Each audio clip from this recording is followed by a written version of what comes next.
BCS Bowl Bash on Fox continues tonight in South Florida.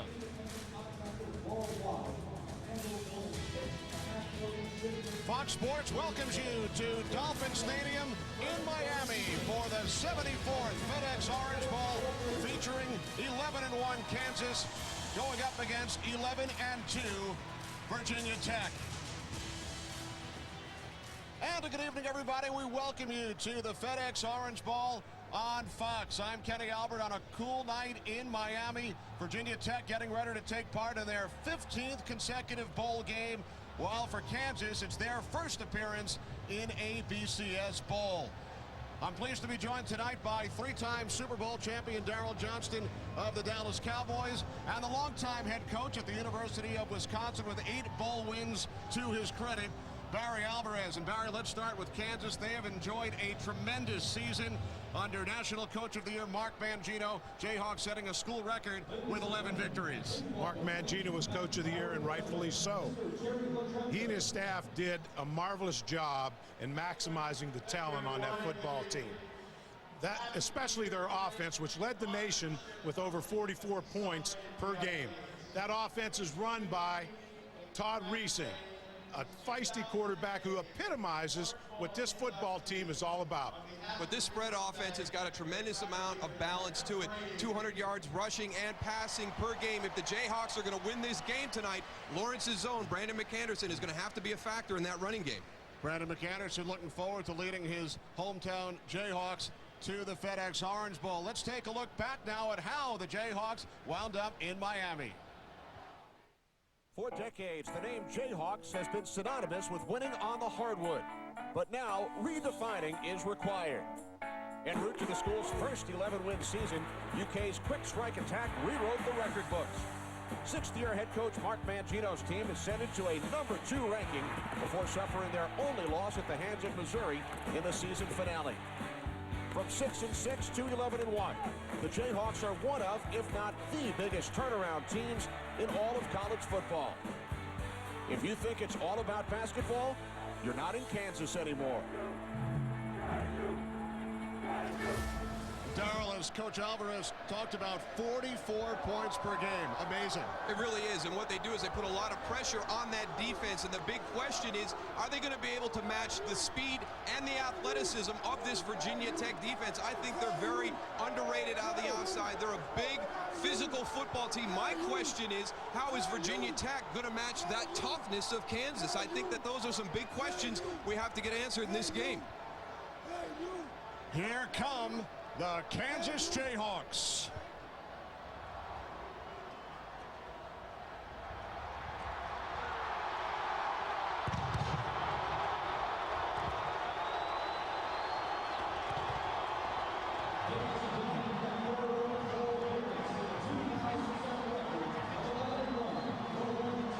So the Jayhawks have taken the field in Miami for their first ever meeting with the Virginia Tech Hokies under longtime head coach Frank Beamer.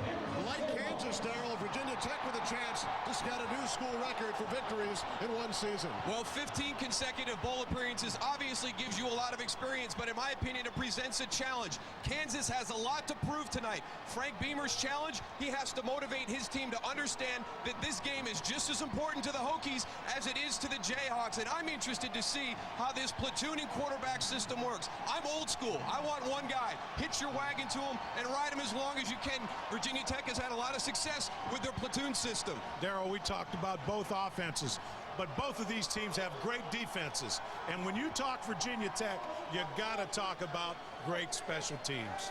Special teams a staple in Blacksburg in 21 years under the head coach Frank Beamer. And here come the Virginia Tech Hokies.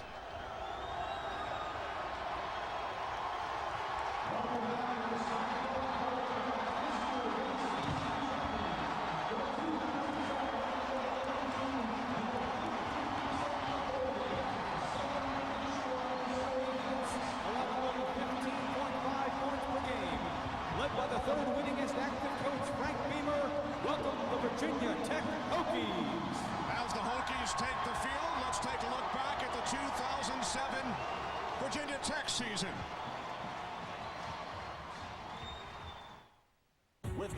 March, the Virginia Tech Hokies opened the 2007 season victorious.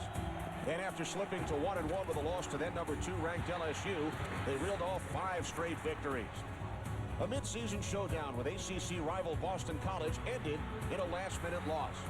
But with a quarterback tandem at the ready and a top-ranked defense with their lunch pail mentality, the Hokies ran the table and earned a shot at redemption. In the conference championship game, once again facing the Eagles, Coach Frank Beamer asked his team to take the field. But this time, they did more than that. They took home an ACC title.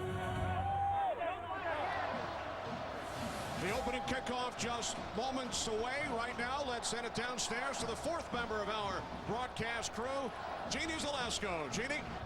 Kenny, thank you, Coach. Frank Beamer called his linebacker, Vince Hall, a tremendous impact player, especially when he came back at full strength at the championship game. So you can imagine the Hokie Nation holding its collective breath when Hall hurt his knee during beach activities earlier this week. Now, we were told that the swelling has gone down and it would be completely his decision as to whether or not he would start. He has decided he is okay and he's going to go. Running back Brandon Orr was also his choice, and he made the wrong one. He showed up late for the team's final workout in Blacksburg, Virginia, before they came down to Miami. He has been suspended for the first quarter, but don't expect him to take a seat. He said he's going to be racking up yards on the sidelines, just trying to stay mentally in the game. But who will be in the game? Kenny Lewis Jr. getting the start, ready to make his mark. Spent some time with the Cincinnati Reds. He wants to be known as a great college football player, and he hopes to make that mark starting tonight. All right, thanks very much, Jeannie. The Kansas Jayhawks and the Virginia Tech Hokies getting ready for the opening kickoff. The coin toss coming up momentarily. On the field for the coin toss, the honorary captains, former Jayhawk great Gale Sayers and ex-Hokie great Bruce Smith. Captain, honored to be here. Please introduce yourself.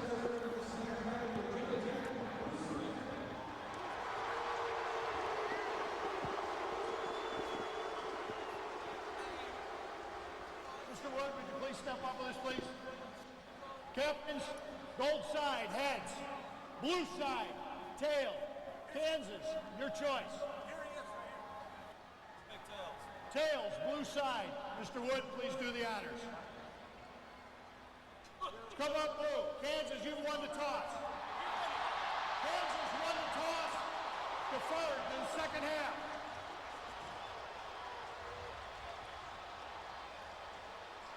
So the Jayhawks defer.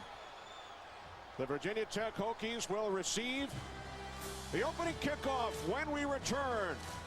It's the FedEx Orange Bowl. It's coming up on Fox. For the 19th year, FedEx is proud to be the title sponsor of the FedEx Orange Bowl. Speaking for our more than 280,000 worldwide team members like Marty Henderson here, we couldn't be more thrilled to be a part of this great football tradition. College football is all about being effective on the ground and through the air, and FedEx can relate. Millions of times a day, FedEx employees like Marty are also delivering excellence both on the ground and through the air. We congratulate Virginia Tech and Kansas on reaching the FedEx Orange Bowl. Enjoy the game. It has cooled off here in South Florida the last 2 days. 59 degrees, chance of showers as the bands entertain the crowd here in Dolphin Stadium. Scott Webb will get things started for the Jayhawks. Eddie Royal back deep for the Hokies, along with Josh Morgan.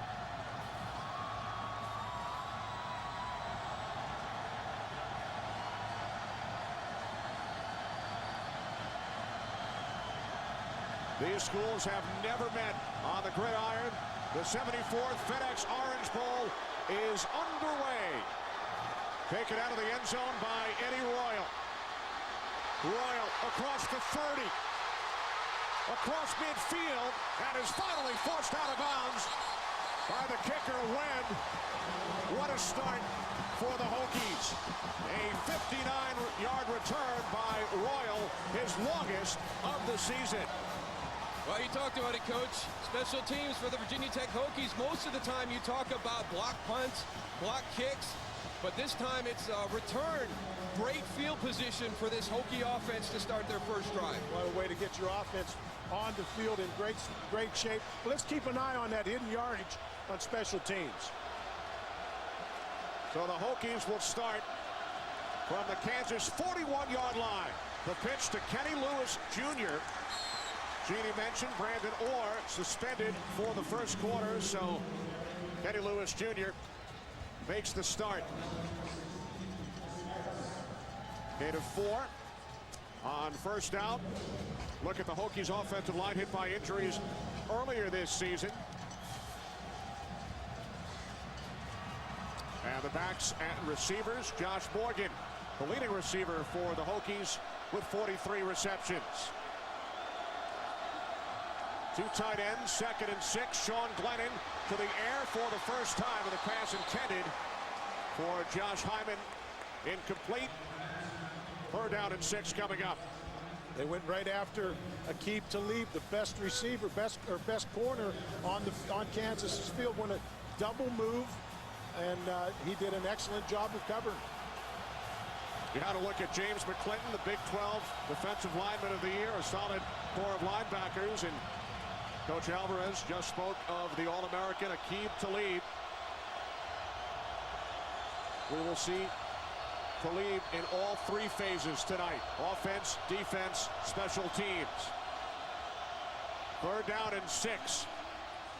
And Glennon's pass is caught for a first down by Justin Harper. So the Hokies able to move the chains. Gain of 11. A look at Sean Glennon. In our open, Darryl talked about the quarterback shuffle, and here comes Tyrod Taylor. Yeah, there's really no rhyme or reason to when they put the guys in. It's basically spot on the field, down in distance. It's not defined parameters. You're not going to get 1 series here, 1 series there, even a quarter. They're going to rotate in during the course of the game. Could be back-to-back snaps. So Taylor on first down, can't find anyone. Down he goes. And he loses his helmet as well. Russell Thorson takes down Taylor for a loss of 11. That's kind of surprising, because one of the things that Tyrod Taylor does is he gives you the ability to extend the play with his mobility. Russell Thorson does a great job fighting through the block of the tight end. Greg Boone stays upfield with his leverage and is able to wrap him up and take him down. Critical mistake by Tyrod Taylor to give up that kind of yardage. Taylor, a freshman out of Hampton, Virginia. The plan was to redshirt Taylor this season, but Glennon suffered an injury back in September. Taylor taken down once again. This time it's Joe Mortensen.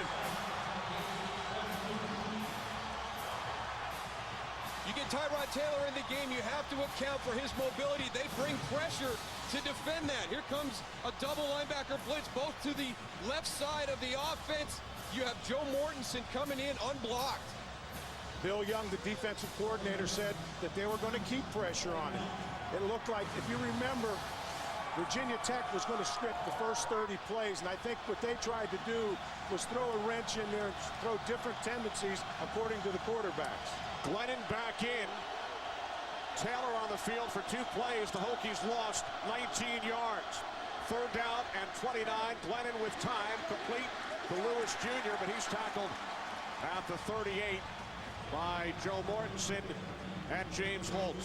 Strong showing by that Kansas defense in the first time on the field after they gave up good field position. It couldn't have gone any worse for Kansas to start the game. A big kickoff return.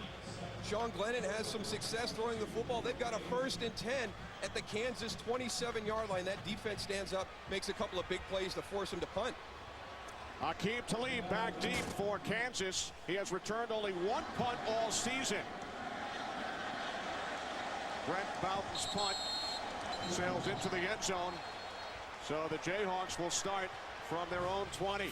This not exactly what Frank Beamer had in mind during the opening series for the Hokies.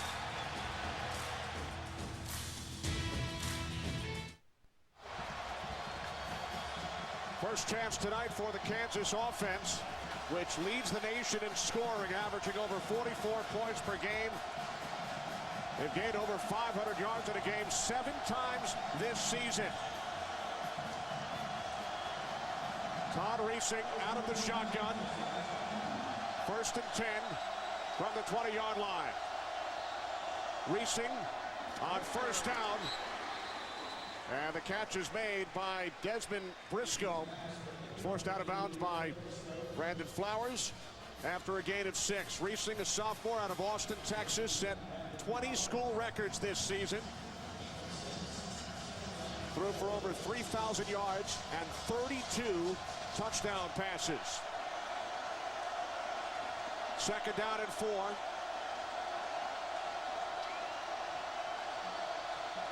Three receivers set.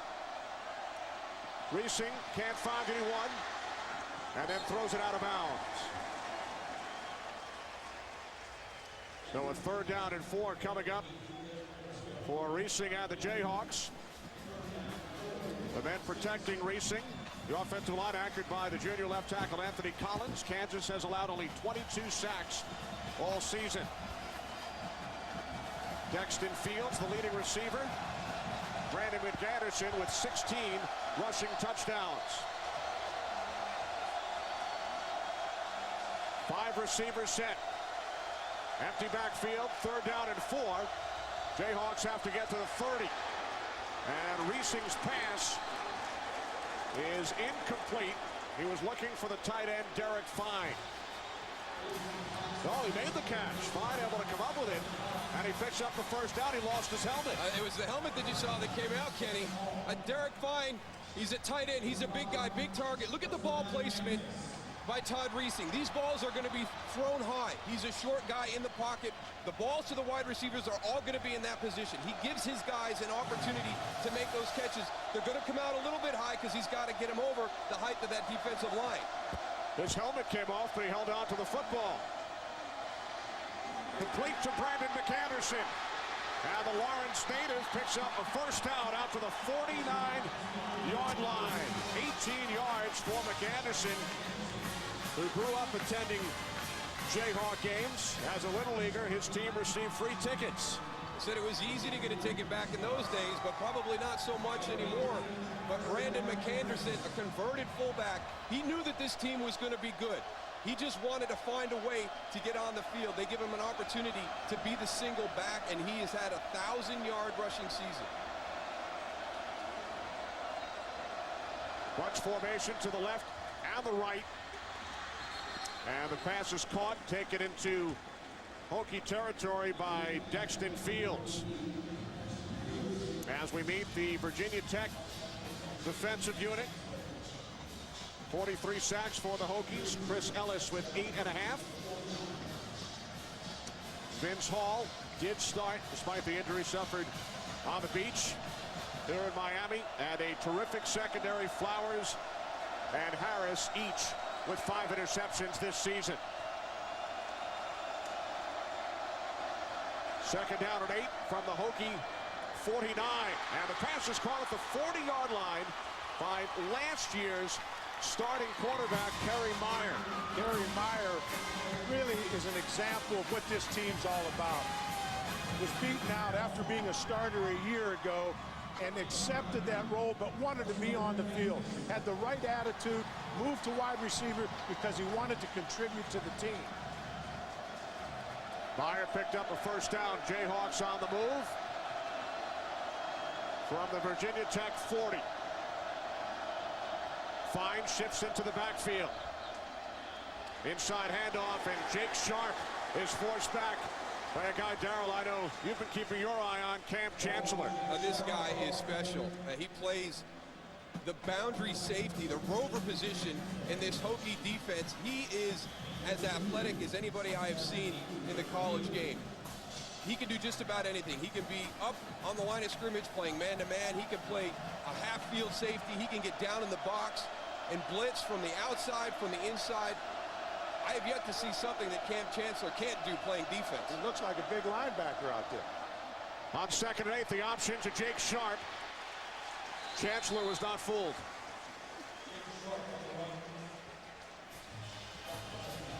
fun to watch the chess game going on between the two coordinators. Ed Werner of Kansas, they're trying to start a fast-paced offense. They want to see, if you notice, they're taking a look and see what Bud Foster's going to line up in before they make the call. Foster's trying to disguise the defense.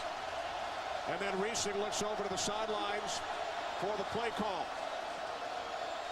Third down and 6. Reesing steps up, he takes off, must get to the 30, and he's tackled a yard and a half shy by the combination of Brandon Flowers and Xavier Adibi. Well, there's your speed. You're only going to bring 4 rushers. You're dropping everybody back into coverage. Watch your 4 down linemen come. There goes everybody into coverage. Looks like Todd Reesing might have a shot, but watch the closing speed of that Hokie defense. Brandon Flowers, a very physical corner in the secondary. That defense closes and they collision when they get there. Kansas going for it on 4th and 1. Movement prior to the snap.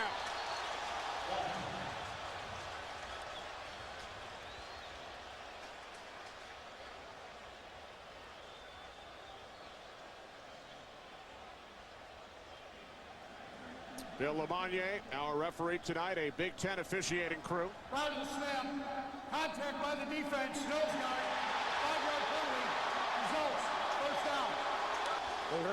A hurry up to the line of scrimmage, a change of cadence to draw the defense offside. Yeah, you got to be smart. You got to understand that it's 4th and short. They hustle up to the line. The first thing you have to think about is hard count. Are they even going to snap this ball? Big mistake by that Hokie defense. A little bit sloppy for this Hokies at the start of the game. Everything except that kickoff return to start the game. So a first down from the Hokie 26. Sharp and McAnderson split backs. Reesing with time. He's taken down. There's a penalty marker. Orion Martin brought down Reesing. The officials get together. It's against the Jayhawks.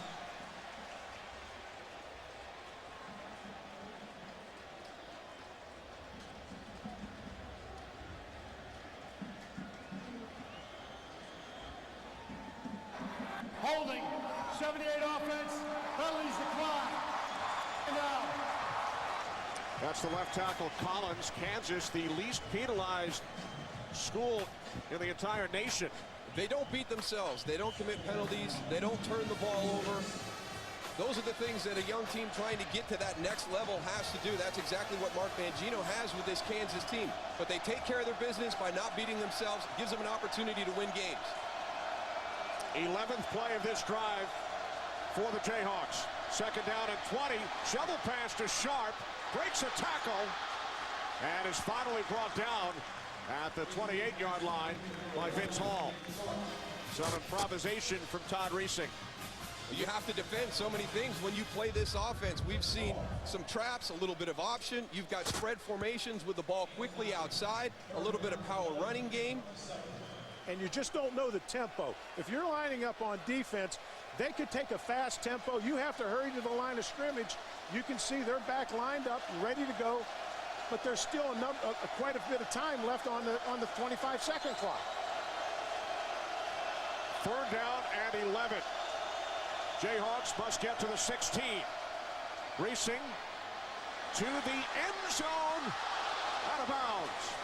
Pass intended for Dexton Fields.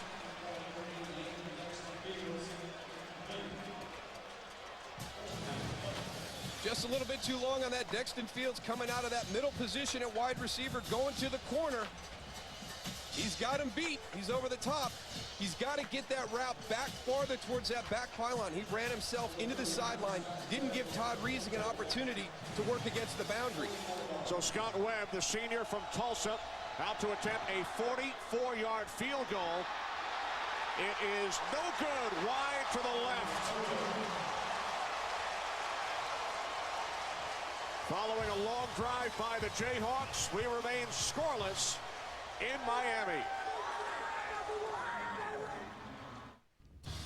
The FedEx Orange Bowl on Fox is sponsored by the Ford F-150. Built Ford tough.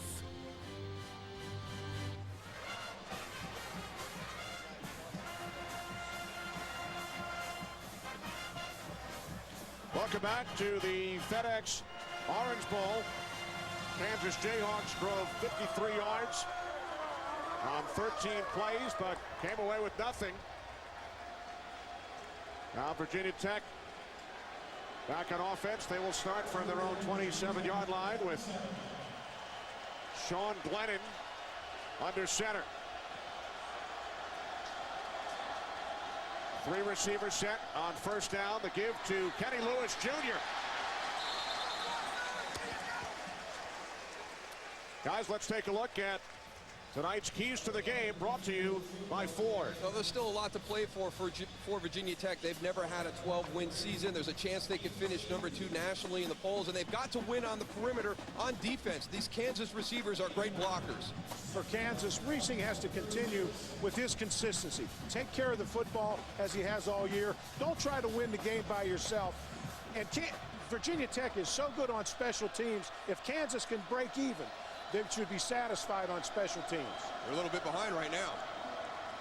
Second down and 1. Lewis, who gained 9 on the previous play, picks up a first down out to the 38-yard line. So Kenny Lewis Jr. looking to take advantage of his opportunity. Well, it's a nice story. I mean, he's been waiting since 2003 for this opportunity. And it's funny, you know, his father played at Virginia Tech, actually has a single-game rushing record, but always kind of steered his son away from football. He got into baseball, got into the Reds organization, came back, told his dad, you know what, I want to play. His dad decided at that point that the passion was there. He's come to Virginia Tech. He's waited a long time for this shot tonight as a starter.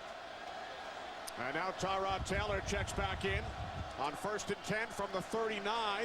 Taylor's pass is caught at midfield by Eddie Royal for another Hokies first down, a gain of 11.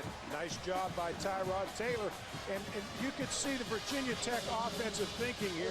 They're going against tendencies. That's the 3rd pass he's attempted so far. They're going away from the tendencies so that the KU defense cannot zero in on the quarterback.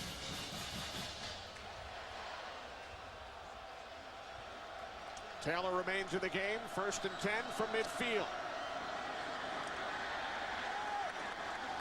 Taken into Jayhawks territory by Jareed Cheeseman, the sophomore out of Voorhees, New Jersey. His first carry. Cheeseman picks up 1. I think that's one of the risks that you run when you go to this quarterback platoon style of an offense. You're going to have certain plays that work well for Sean Glennon. You're going to have certain plays that work well for Tyrod Taylor. But the important thing is getting the plays that they both do well, so that defense can't get into kind of a game planning of, okay, who's in at quarterback? Okay, this is what we have to watch out for. You've got to have those crossover plays that they both run well. On 2nd and 9, Taylor's pass intercepted by Aqib Talib. And Talib is inside the 20, the 10, touchdown Kansas.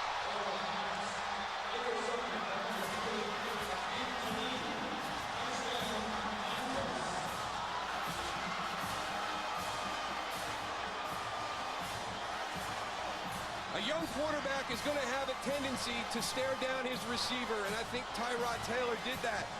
Aqib Talib got a great jump on that out route. Unsportsmanlike conduct. Charge to number 3 with a high step into the end zone. That penalty will be assessed on the kickoff. You know, when a defensive guy scores a touchdown, they get a little excited. Sometimes you like to see a little enthusiasm on the field, but that's the rule. But Talib is used to scoring touchdowns. It's his 6th this season. 4 of the 6 came on the offensive side. It's his 2nd interception return for a touchdown, 60 yards. Following the Webb extra point, Mark Mangino's Jayhawks have taken a 7-0 lead. Tyrod Taylor picked off. Aqib Talib takes it all the way.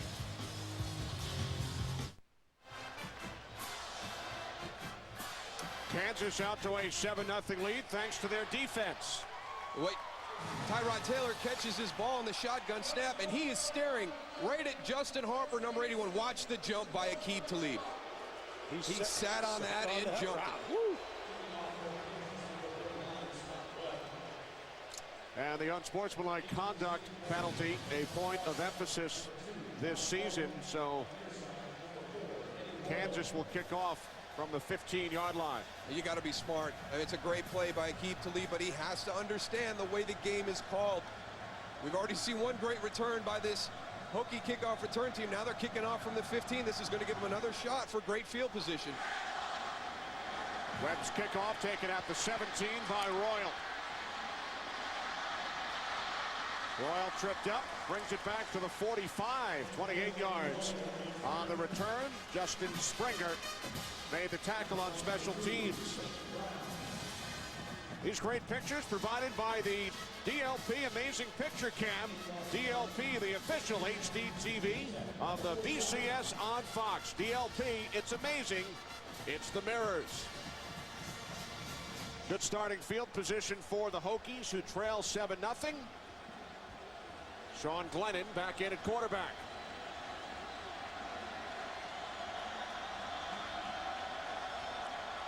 Morgan in motion. Glennon complete. And Josh Hyman able to gain 4 yards out to the 49-yard line. Talib and Mortensen made the tackle.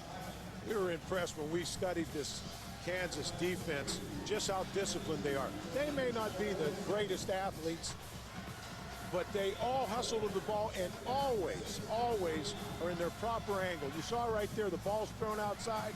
All the different receivers. You want to see how many defenders are around the football when it's tackled. You saw 4 of them there. With all of the focus, Coach, on the Kansas offense, does the defense have something to prove tonight? I think they do. That was mentioned at the luncheon. Glennon going deep. Talib on the coverage. Josh Morgan, the intended receiver. Oh, Sean Glennon couldn't throw a better ball to Josh Morgan. You have to make that catch. And we saw how aggressive Aqib Talib was on the last one. He's sitting on it again. Great play call. Double move. You've already got a corner that sat on one and jumped it. You come out, you draw up a double move. Josh Morgan with an opportunity to make a big play, lets it slip through his fingers. I thought Talib maybe got a hand on it, but he didn't. That ball came down clean. He just didn't concentrate on the football coming through. 3rd down and 6. Hokies have to get to the Jayhawks 45.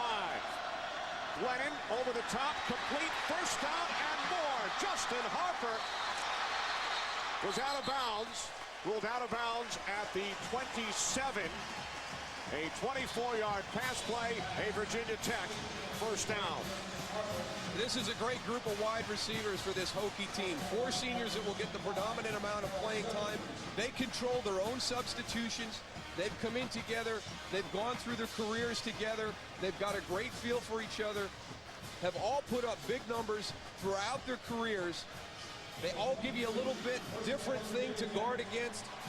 Justin Harper right there shows his speed, breaking away on man coverage underneath. Glennon has remained the quarterback for this entire series. From the Jayhawks 27, the end around to Eddie Royal. And he's tackled after a gain of just 1 by Jayhawks linebacker Mike Rivera.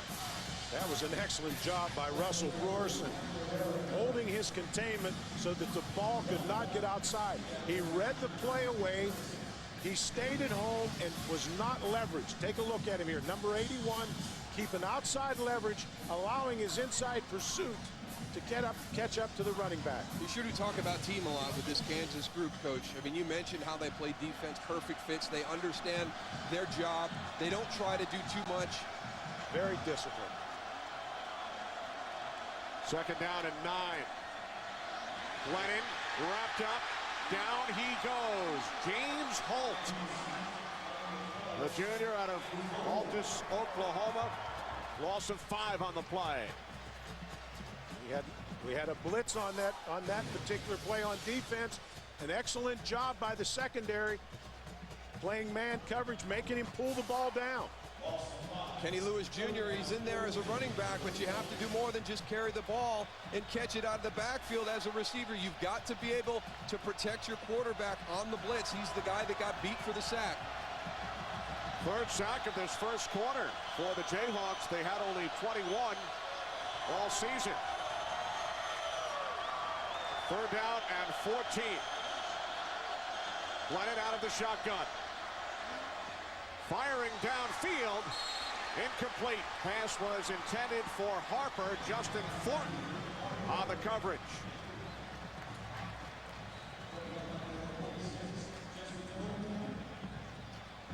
The right timing on the throw. Just threw the ball a little behind him. Good route by Harper.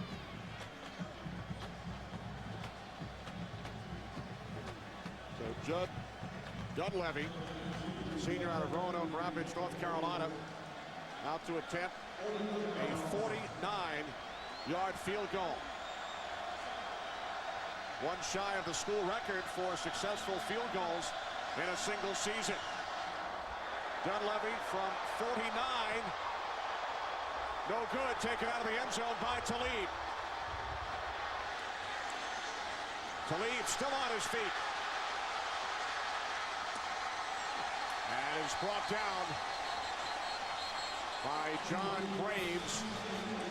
Brought it back to the 39-yard line.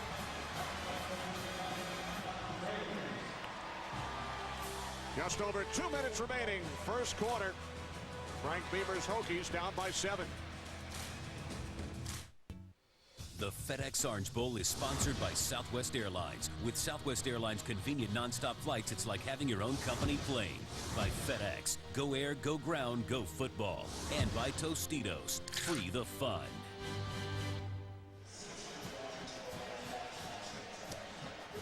Well, join the live FedEx Orange Bowl play calling competition now. Predict plays before the snap for your chance to win. Text BCS to 386 from your AT&T wireless phone, exclusively from AT&T, or you can play now at attblueroom.com. Following the missed field goal and the return by Talib, Kansas starts from their own 39-yard line. And they keep it on the ground on first down. McAnderson gains 5. I think this is going to be very important throughout the course of the game. You've established balance all season long, and Brandon McAnderson has had a great year. We've also seen Jabe Sharp in there running the football. For Kansas to have a chance to win this game, they've got to maintain that balance. They can't just be throwing the football around. So look for them to continue to check the inside. Here comes Jake Sharp in now. He's a little bit more speedy. You get some more perimeter plays with him on the outside. 4 receivers, Myers slot left. And the pass is short, intended for Desmond Briscoe.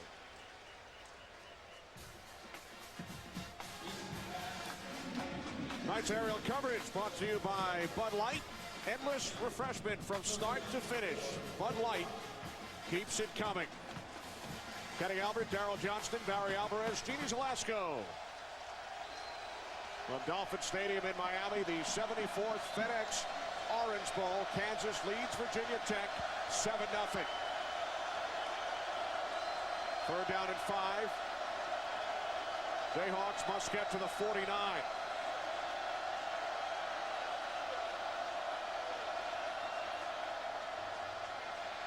Reesing on third down, incomplete. A miscommunication on the route there, but it looked like Virginia Tech was confused on the defensive alignment. They came out with a 3 receivers to the wide side of the field in a bunch formation, and it looked like there was some confusion, but I think it's with that motion, Coach. You haven't seen Kansas use a lot of motion to change formation. They're using a little bit of it tonight to kind of challenge Virginia Tech's defense to make sure their alignments are correct. They want to see if they can communicate. Kyle Tucker punting for the first time. Jayhawks do not punt very often. They've scored more touchdowns this year than punts. Fair catch called for him at the 15-yard line by Eddie Royal with 1:26 remaining in the first quarter. Coming up on Monday, it's the game college football fans have been waiting for as Matt Flynn and the LSU Tigers take on Chris Wells and the Ohio State Buckeyes in the All-State BCS National Championship game. Our coverage will begin Monday at 7:30 Eastern, 4:30 Pacific in high definition only on Fox. What do you think, Coach? I tell you what, I'm impressed. I think Kansas came out ready to play. They're up tempo, and I think they've created some problems for Virginia Tech, particularly their defense. Off the play fake on first down. Glennon is taken down back at the 13-yard line by John Larson. I did not expect Kansas to be able to generate this much pressure on Virginia Tech. Whether it's been a linebacker combination coming with pressure or just on the outside. John Larson, the top right of your screen, 87. They've got a couple of guys who are absolutely relentless. John Larson is one of them. We've already saw Russell Borson make some plays on the defensive side for Kansas. You've got to block those two players until you hear a whistle. 4 sacks here in the first quarter for Kansas. Kenny Lewis Jr. out to the 20-yard line. Joe Mortensen made the tackle. How much of an effect does the first quarter suspension of Brandon Orr have on the Hokies? I don't think it had any effect. I think all the big plays right now by Kansas have come in the passing game. Obviously, the interception return by Aqib Talib. You talked about the 4 sacks. We've seen Kenny Lewis Jr. once in a pickup miss a block that caused a sack, but they've run the ball effectively up until this point. Really, all their problems have come when they've tried to throw the ball. First quarter comes to an end in Miami. 4 sacks for the Kansas defense, and the only touchdown scored by the Jayhawks defense. 7-0 Kansas after 1. Sean Glennon nowhere to go on that last pass attempt. That's why John Larson, Russell Borson, these guys are relentless. Look at the coverage by the Kansas defenders in the secondary. He's got nowhere to go. He holds on to it. Now all of a sudden you got a couple high motor guys on the outside. They're going to get home. Those guys are academic All-Americans. Have you ever played with 2 D linemen that are academic All-Americans? I work with a D lineman. I've never known a D lineman to be an academic All-American. 14 academic All-Americans on the Kansas roster. Glennon on 3rd and 5, intercepted. Second pick of the game for the Jayhawks. It's Chris Harris, the freshman from Bixby, Oklahoma. The Big 12 defensive newcomer of the year comes up with an interception in the FedEx Orange Bowl. I think Sean Glennon would like to have this ball back. You've got help over the top. You've got coverage underneath. Here comes that Kansas pressure again. Zone blitz. Drop your guys out. Look at that. You got 2 guys right in the area. Boy, Chris Harris plays it great. He came off of his receiver. Read the quarterback, played the ball. The second Hokies turnover. Reesing can't find anyone downfield. And is taken down at the 28-yard line after picking up 3. Cam Martin made the tackle. Again, protecting the football, not trying to force a throw when you don't have it. Get what you can get. Let's line up again. I think that's one of the things that Todd Reesing has done so well. Everybody will talk about the numbers he put up, but the big number is the interceptions. He's only got 6 of them. Sean Glennon only had 3 coming into this game. He's been picked off twice today. 2nd down and 7. He can scramble. Reesing finally throws it out of bounds. Does he remind you of a Drew Brees or Doug Flutie type? Same size, same escapability, smart with the football, accurate. I think Flutie is the one that jumps to mind. Is just the ability to create the confidence in his arm. And when you sit down and talk to him, the confidence that he has as part of his personality. I mean, the intangibles on him are immeasurable. I mean, he's not a big guy, but I tell you what, the intangibles that this kid possesses are amazing. 3rd down and 7. Empty backfield. Jayhawks have to get to the 21, and they do. It's a 1st down for the tight end, Derek Fine, as Reesing is able to maneuver and find that throwing lane. What they moved Derek Fine and put him in a number of different positions in those formations. That time they were in no backs in the backfield. He was split out, found an opening in the seam. Nice throw by Reesing. 1st and 10 from the Virginia Tech 19. Fine shifts into the backfield. Reesing hands it off to McAnderson. And McAnderson tackled at the 17 by Orion Martin after picking up 2. There's a little bit of that wrinkle right there. That's something you don't see a lot from this Kansas offense. You get Derek Fine motion into the backfield. Now all of a sudden he becomes kind of like an H-back in this offense now. Another job for Derek Fine. He's going to be your lead blocker through the hole for Brandon McAnderson. So a little bit of a new wrinkle with that time to prepare during that time off from the last game of the season. Reesing now split to the left. Direct snap to McAnderson. And McAnderson is wrapped up at the 14-yard line by Carlton Powell. I don't know what kind of thrower he is. I don't know what's left other than him carrying the ball. But you know what's interesting about McAnderson? We talk about the different players that Kansas recruits and Coach Mangino recruits. But his son was quarterback on the same high school team. And Coach Mangino liked the way he carried the ball. He wasn't highly recruited and offered him a scholarship. Kansas, the only school that offered him a scholarship on offense. Everybody else wanted it to play linebacker. Penalty marker on 3rd and 5 as Reesing's pass was intended for Briscoe. Cam Martin comes up hobbling.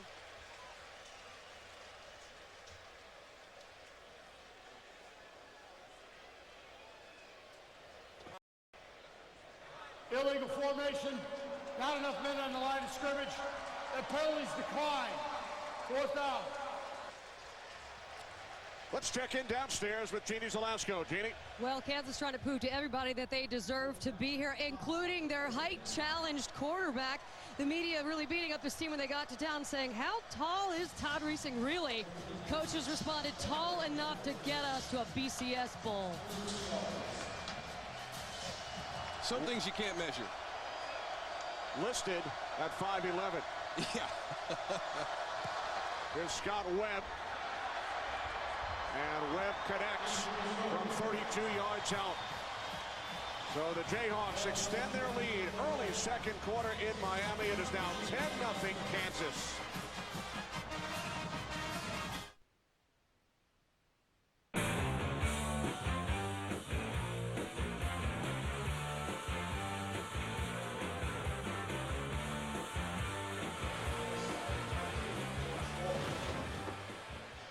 The Kansas Jayhawks appeared in their first BCS bowl game. Record of 11-1. They've already set a school record for wins in one season. Kansas scoring all 10 of their points off turnovers. They lead Virginia Tech 10-0. Short kickoff by Webb, taken at the 19 by Morgan. And Morgan is tackled as he crosses the 30 by Justin Springer. Tyrod Taylor and Sean Glennon have each been picked off once here in the first half. A look at the Hokies' first 4 possessions. And they really haven't been able to establish any type of offensive identity tonight. And you made a great point, Coach. The fact that you've got Tyrod Taylor in there, but you're not, I think you're worried so much about Kansas having an advantage because they're anticipating something that you're taking away his strength, which is his mobility. Get into some option offense right now. The passing game has not worked for Virginia Tech. Taylor hands it off. Taken up to the 34-yard line by Brandon Orr. His first carry, the junior out of Chesapeake, Virginia, who was suspended for the first quarter of this game. The Hokies leading rusher this season, approaching 900 yards. In a game like this, Kansas right now has all the momentum. Virginia Tech has to establish something on offense, get some type of a rhythm, and try to swing that momentum back to their side. Now Taylor drops back into the shotgun on 2nd and 7. Oh, he takes a hard hit at the 38-yard line from Mike Rivera.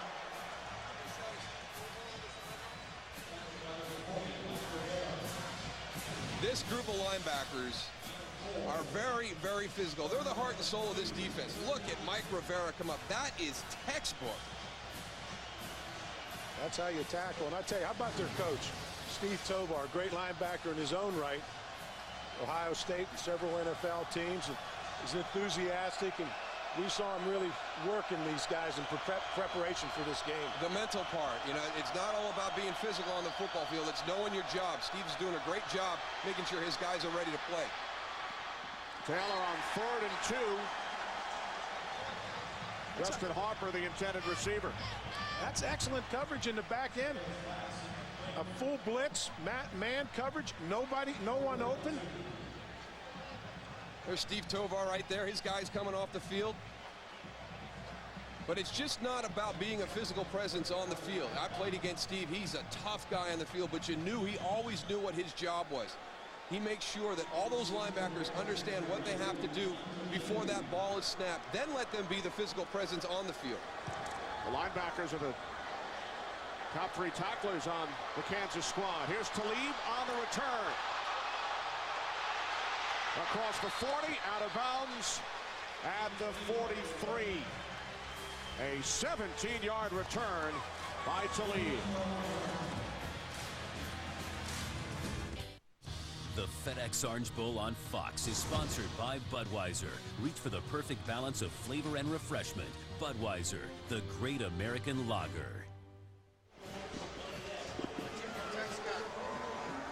Welcome back. Kansas leading Virginia Tech 10-0 early second quarter. Terrific starting field position for Mark Mangino's Jayhawks following the 17-yard punt return by Talib. McAnderson and Sharp in the backfield. 1st and 10, 41-yard line. This is Sharp up the middle, and Jake Sharp gains 8 out to the 49-yard line as we check in downstairs with Jeannie.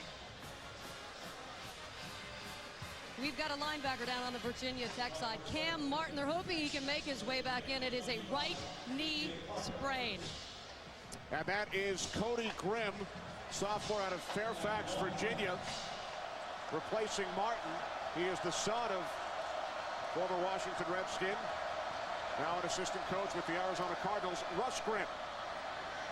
Brandon McAnderson picks up a Kansas first down. Cody Grimm's done a nice job this season. Terrific special teams player, a former walk-on. That's a great job. That's the long, tough road. You come onto a campus, you're not offered a scholarship. You've got to make that team on your own merit. That's Coach Cody's cousin, or his uncle, Donnie Grimm at Notre Dame, played linebacker. He walked on with you? He wasn't a walk-on. We gave him a scholarship.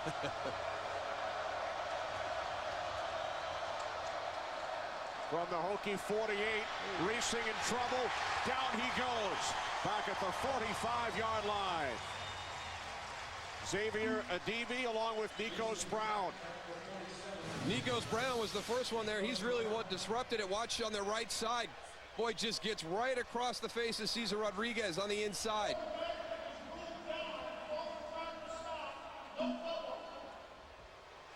You know who Nikos Brown's father is? Chuck Brown, the godfather of go-go music. Oh, my. His son Nikos making the play, the sophomore out of Brandywine, Maryland. Second down and 17. Racing out of the shotgun. Swings it out to Jake Sharp. And Sharp forced out of bounds by Brandon Flowers after a short game. Well, Nikos Brown has come in and made a couple of plays. The last one, the initial pressure on Todd Reesing, and on that play right there, he didn't give Jake Sharp the inside cut. He got back to the outside, forced him to stay toward the sideline.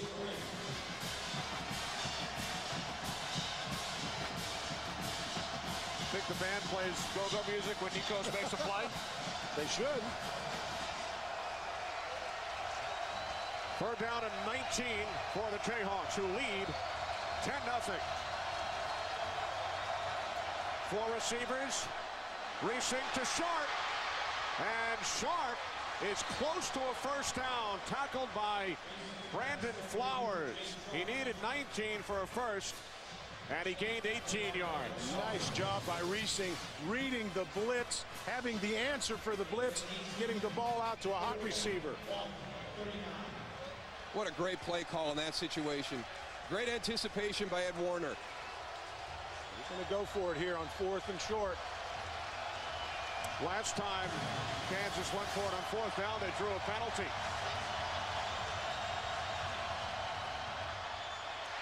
First down, Kansas.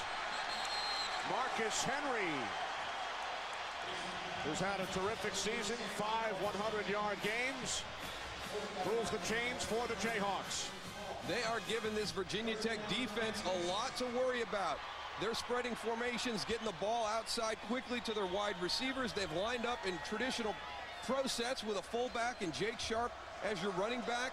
They're throwing everything at this Virginia Tech defense tonight. From the Hokie 32. High snap.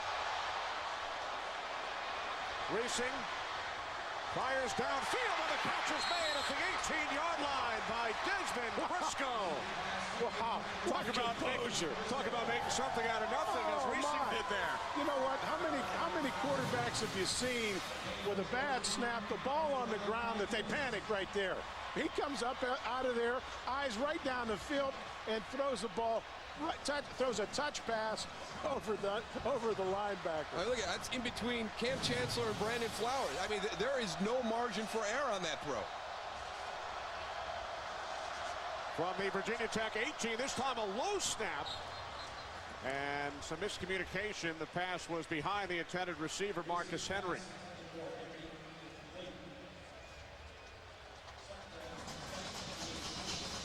We've seen that a couple of times tonight. We've seen some miscommunication between Todd Reesing and his wide receivers on what the route was supposed to be. That's really the only time they've been ineffective in this passing game.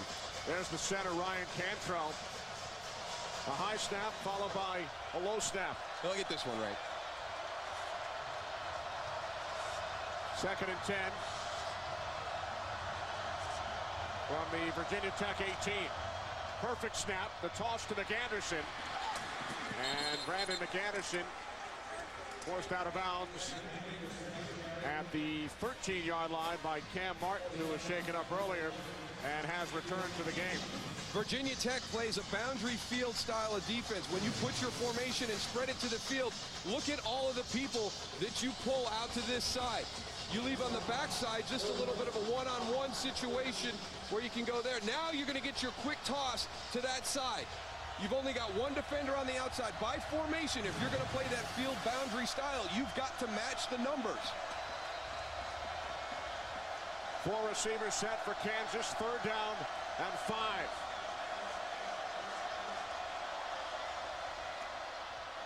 Reesing fires. Touchdown Jayhawks. Marcus Henry with his 10th touchdown reception of the season.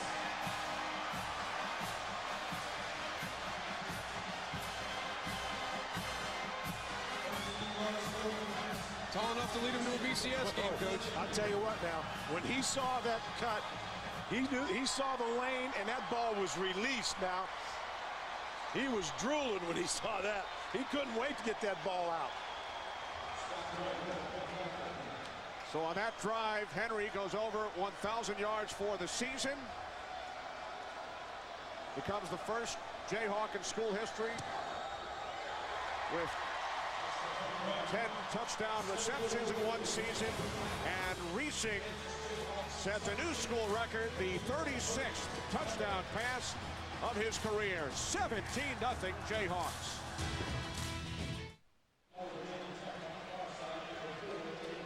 Kansas leading Virginia Tech 17-0 following the touchdown pass from Todd Reesing to Marcus Henry. Just very poised in the pocket.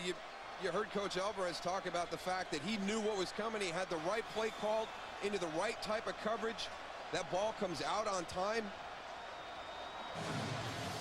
If you noticed, even though he's whatever height he is, he had a lane to throw between his offensive linemen, and he moves and shuffles to find that lane before he releases the ball. Short kickoff by Webb, taken at the 25 by Josh Morgan. Morgan out to the 33-yard line, 8 yards on the return. Our game summary brought to you by Dodge. Well, it's really been this Kansas defense that has got this Jayhawk team raring to go right now. You had Virginia Tech run back the opening kickoff, put themselves in great field position, and then all of a sudden that defense started flexing its muscles. Aqib Talib with a big interception return for a touchdown. Very impressed with this Kansas defense. Sean Glennon and the Hokies begin from their own 32. Glennon swings it out to Morgan, and Morgan gains 3, forced out of bounds by Mike Rivera. You surprised, Coach, by anything you've seen here in the first half? Well, I'm surprised that Virginia Tech has not been able to establish anything on offense. They really, I think they tried to come out and disrupt tendencies, and it really kind of backfired on them. And now I think they're searching a little bit for where they want to go offensively. Only 67 yards of offense for the Hokies so far. Second down and 7. This is Orr up the middle. Brandon Orr out across the 40. This is the biggest deficit the Hokies have faced since week 2 against LSU, a 48-7 loss. The largest deficit they have overcome. They trailed by 10 in the ACC championship game. Came back to defeat Boston College 30-16. You talk about trying to find something to hang your hat on, Coach. I think they need to just start lining up and running the football between the tackles right now. This is an important third down conversion right here. We're down in 1. This is Orr. He picks up a first down into Kansas territory. Brandon Orr needed 1, and he gained 10 yards. Good surge by the offensive line. But now Virginia Tech has to stay patient. It's important for them to be patient here and try to get on the board. Yeah, just stay with what's working right now. Right now, their inside running game has been the one part of their offense that's been effective this first half. Stay with it right now. First and 10 from the Kansas 49. Again, it's Orr. And Orr picks up 4 yards down to the Jayhawks 45. See, now they're staying even with the down and distance. You're not falling behind the chains. You dictate. If on first downs you get 4 or more, the offense dictates. But they've got a little rhythm right now. Hokies have committed 2 turnovers. Both quarterbacks, Sean Glennon and Tyrod Taylor, have thrown an interception.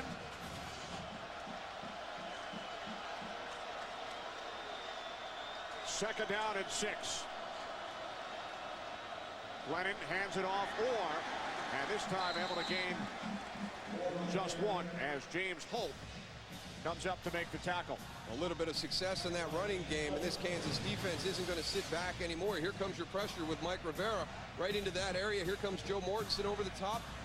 James Holt filling in from the backside. There's those fits that we're talking about with this defense. Watch them move in sync. There's nowhere for Brandon Orr to go because everybody does their responsibility. There's not a cutback lane for him to get a big gainer. Under 5 minutes remaining first half. Kansas leading Virginia Tech 17-0. 3rd down and 5. Orr broke a tackle, picks up a first down.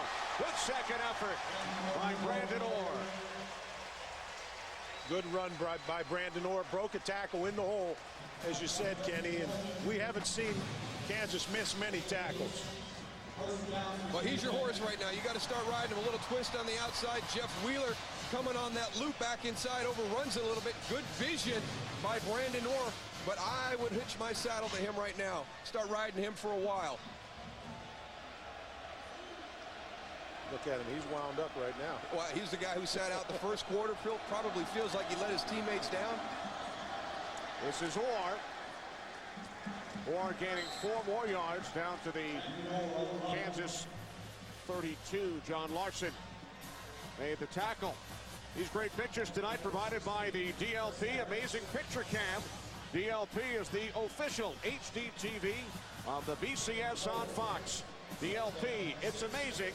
It's the mirrors. Virginia Tech on the move. They have averaged 35 points per game over their last 5. Shutout so far today. 2nd down and 6. Glennon tackled by Larson. At the 30, a flag. Larson may have gotten a piece of Glennon's face mask.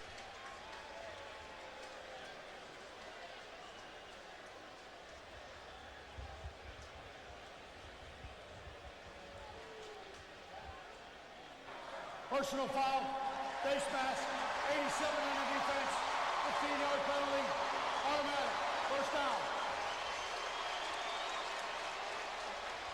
I think at times Glennon has had a tendency to hold on to the football when he's dropped back.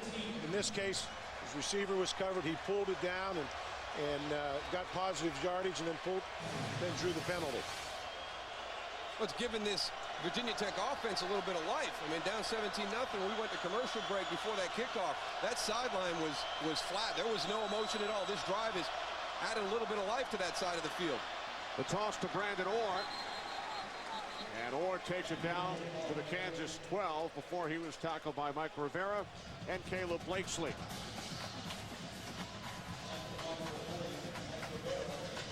I would think that coming into this game that the Kansas defense was probably concerned with the size difference, the offensive line compared to their defensive line, and they're really not very deep in the defensive line. Try to keep their guys fresh, but this is what I think they were concerned about, being mushed a little. Here's Orr on 2nd down inside the 10, and finally forced out of bounds. So Brandon Orr doing a terrific job on this drive, as the Hokies look to put points on the board prior to halftime. Well, they've been able to run inside against this Kansas defense now the last couple of plays, getting on the edge. See if this Jayhawk defense can buckle down. 3rd down and 3. Orr. And Brandon Orr picks up the Hokies' first down.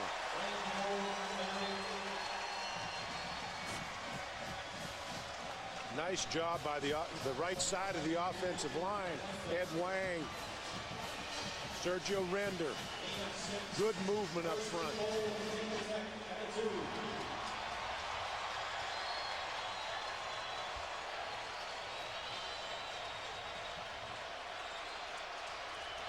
First and goal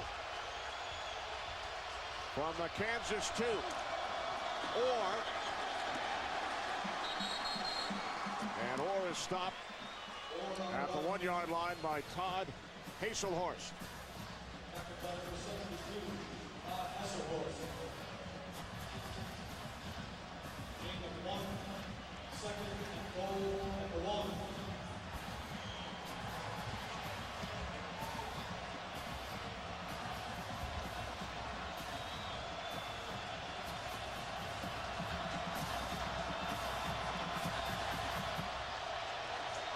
Second and goal from the walk. Brandon Orr is in for the touchdown.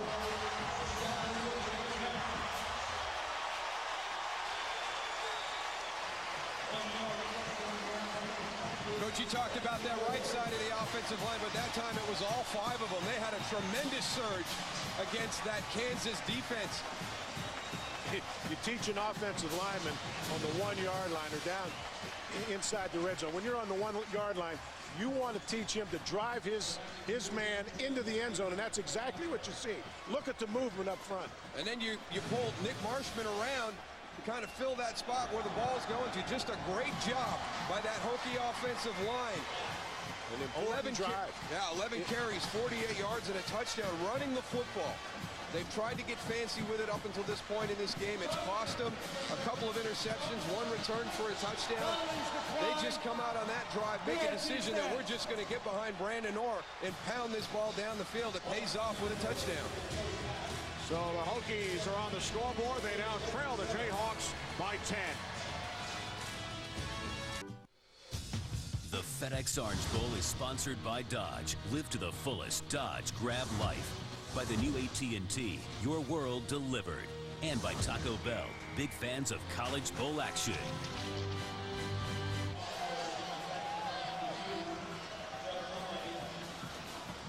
Coming up, the Southwest Airlines halftime show with Chris Rose, Jimmy Johnson, and John Riggins. They will have first half highlights and analysis. Also, stay tuned for a live performance by Rock and Roll Hall of Famers ZZ Top. That's all coming up on the Southwest Airlines halftime show.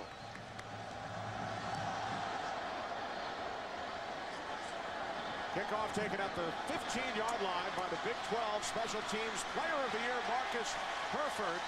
Not much on the return. Kenny Jefferson downfield to make the tackle. A return of 10 yards by Herford.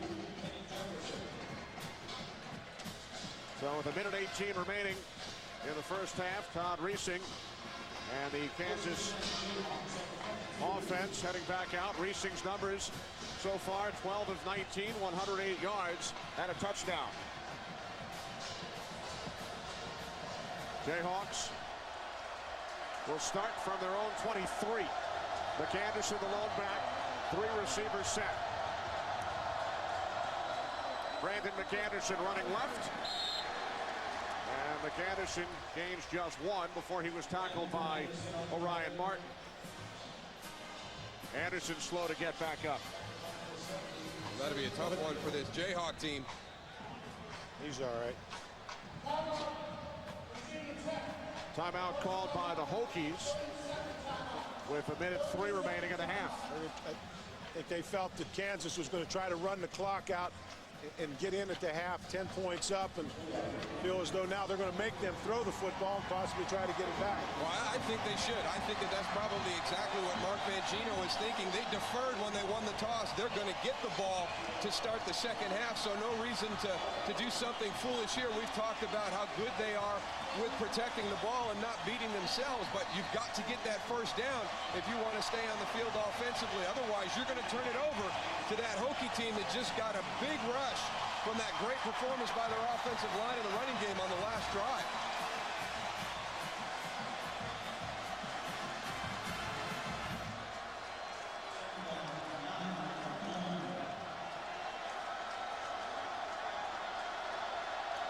On 2nd and 9, Reesing out of the shotgun.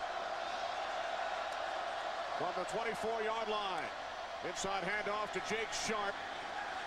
And Virginia Tech will call another timeout.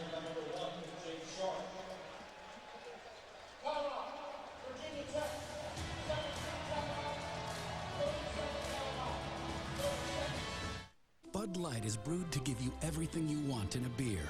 Never-ending refreshment, superior drinkability, and now the ability to walk through walls. Told you we weren't going to get in.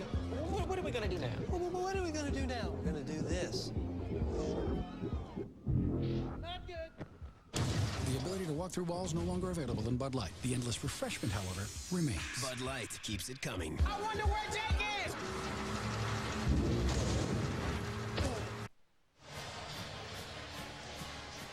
Mark Mangino told us some people think the Orange Bowl is the destination. To me, for our program, it is just the beginning. Well, he talked about sustaining, being able to sustain winning, sustain this level, as Frank Beamer has at Virginia Tech.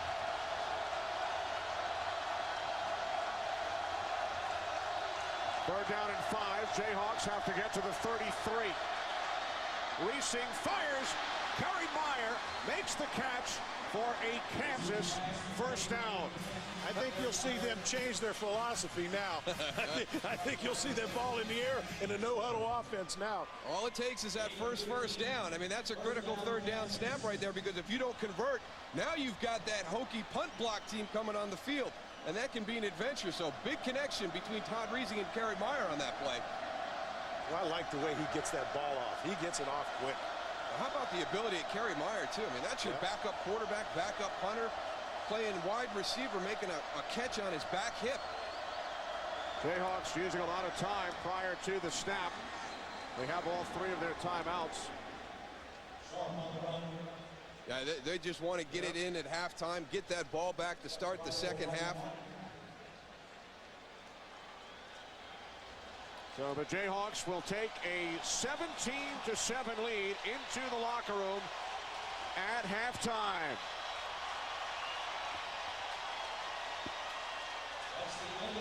Kansas scoring their first touchdown on defense. They have a 10-point lead, and head coach Mark Mangino is standing by with Jeannie. What was your offense that was stealing most of the attention coming into this matchup? Speak to your defense, what they've done to Virginia Tech, and getting you on the board as well.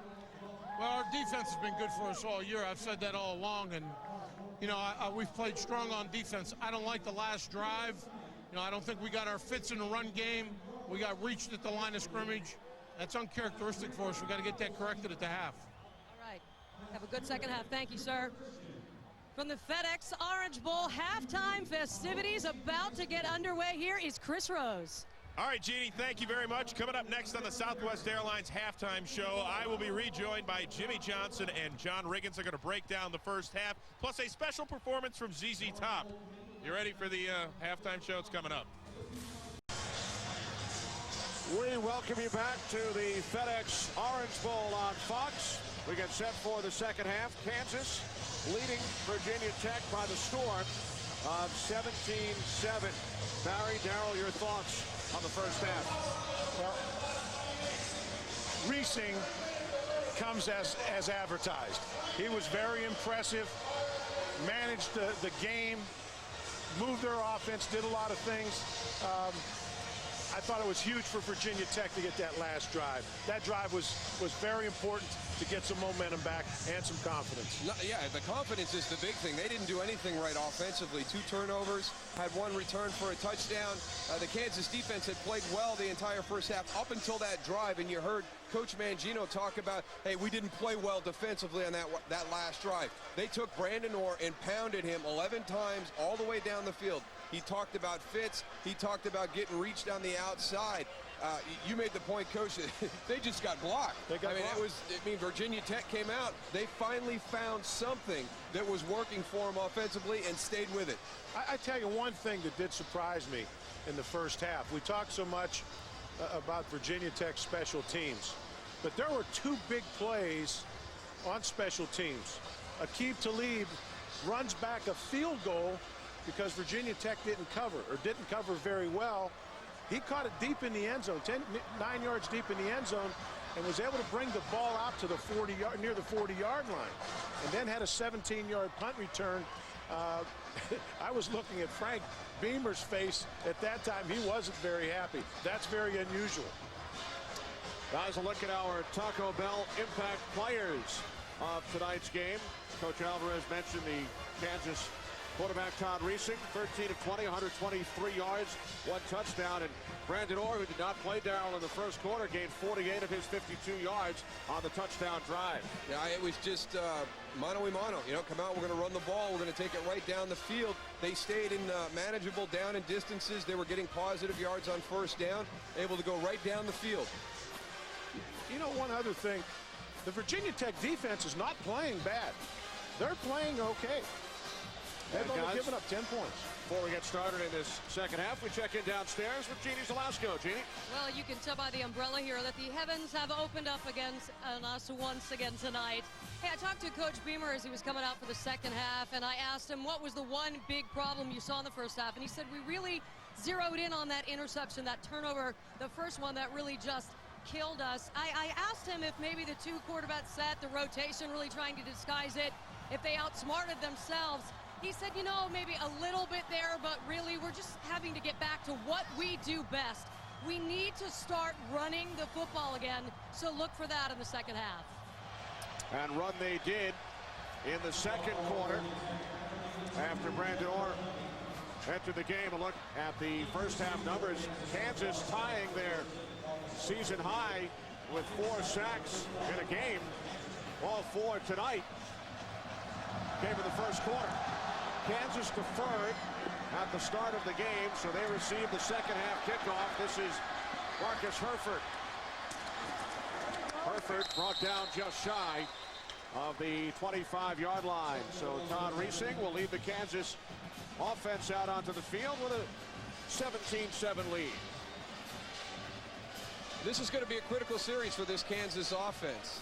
And they've got to get on the field, get some positive plays, because the way that half ended, they were out of sync. They made a nice conversion on that third down to prevent Virginia Tech from getting the ball one more time at the half. I like this up-tempo approach. It seemed to give Virginia Tech a little bit of issues in the first half. Kansas starting from their own 24. McAnderson in the backfield, 3 wide receivers set. Reesing's pass is caught at the 29-yard line by Dexton Fields. Gain of 6, 2nd and 4 coming up.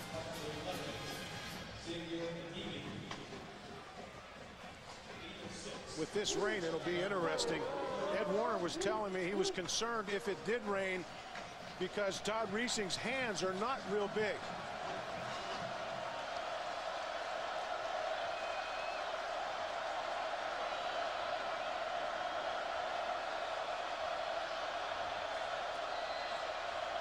Second down and 4. And McAnderson brought down at the 31-yard line by Martin. So the Jayhawks facing a 3rd down and 3. Well, there's a nice halftime adjustment by that Hokie defense, because in the first half, I think the motioning of Derek Fine into the backfield kind of caught them off guard a little bit. It's something that Kansas had not shown during the course of the regular season. The first time they tried in the second half, they made an adjustment. No room for Brandon McAnderson to run. 4 receivers set for the Jayhawks. They have to get to the 34 for a first down. Reesing to the outside. Complete first down, Kansas. Dexton Fields takes it out to the 43-yard line. A gain of 12. Good protection. He had plenty of time to sit back, take a look. That's a long throw by Todd Reesing. I mean, that shows you he's got some strength in that arm. I mean, look at that. That is all the way across the field. Aqib Talib is on the field. Reesing's pass is caught by Talib, but he is met immediately by Victor Macho Harris.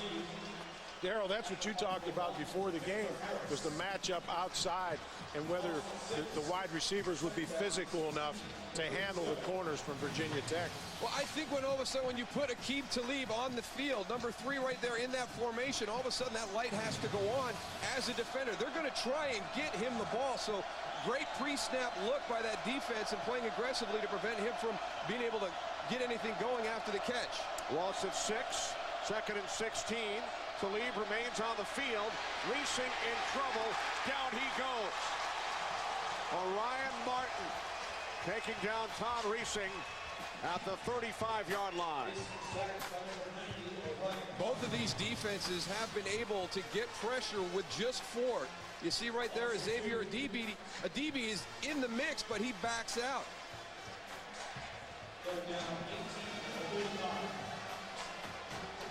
Third sack of the game for Virginia Tech.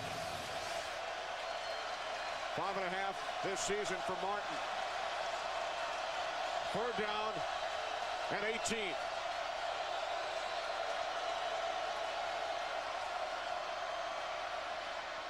Reesing looking for Talib. It was knocked away. Terrific coverage. Akeem Talib, the intended receiver. Cody Grimm got a piece of it. Outstanding reaction to the ball. The pass was thrown perfectly, but good reaction. Good reaction to the ball. Cody Grimm coming off his guy, getting back there to help out.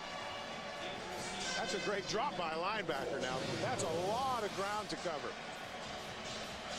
Eddie Royal back deep, awaiting Kyle Tucker's second punt.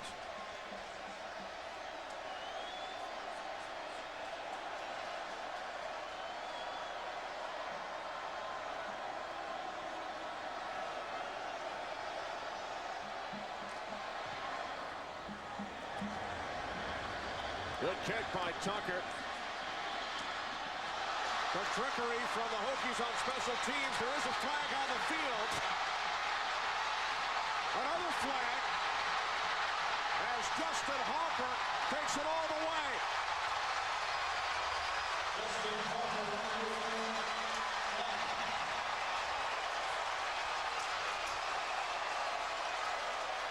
An 84-yard return.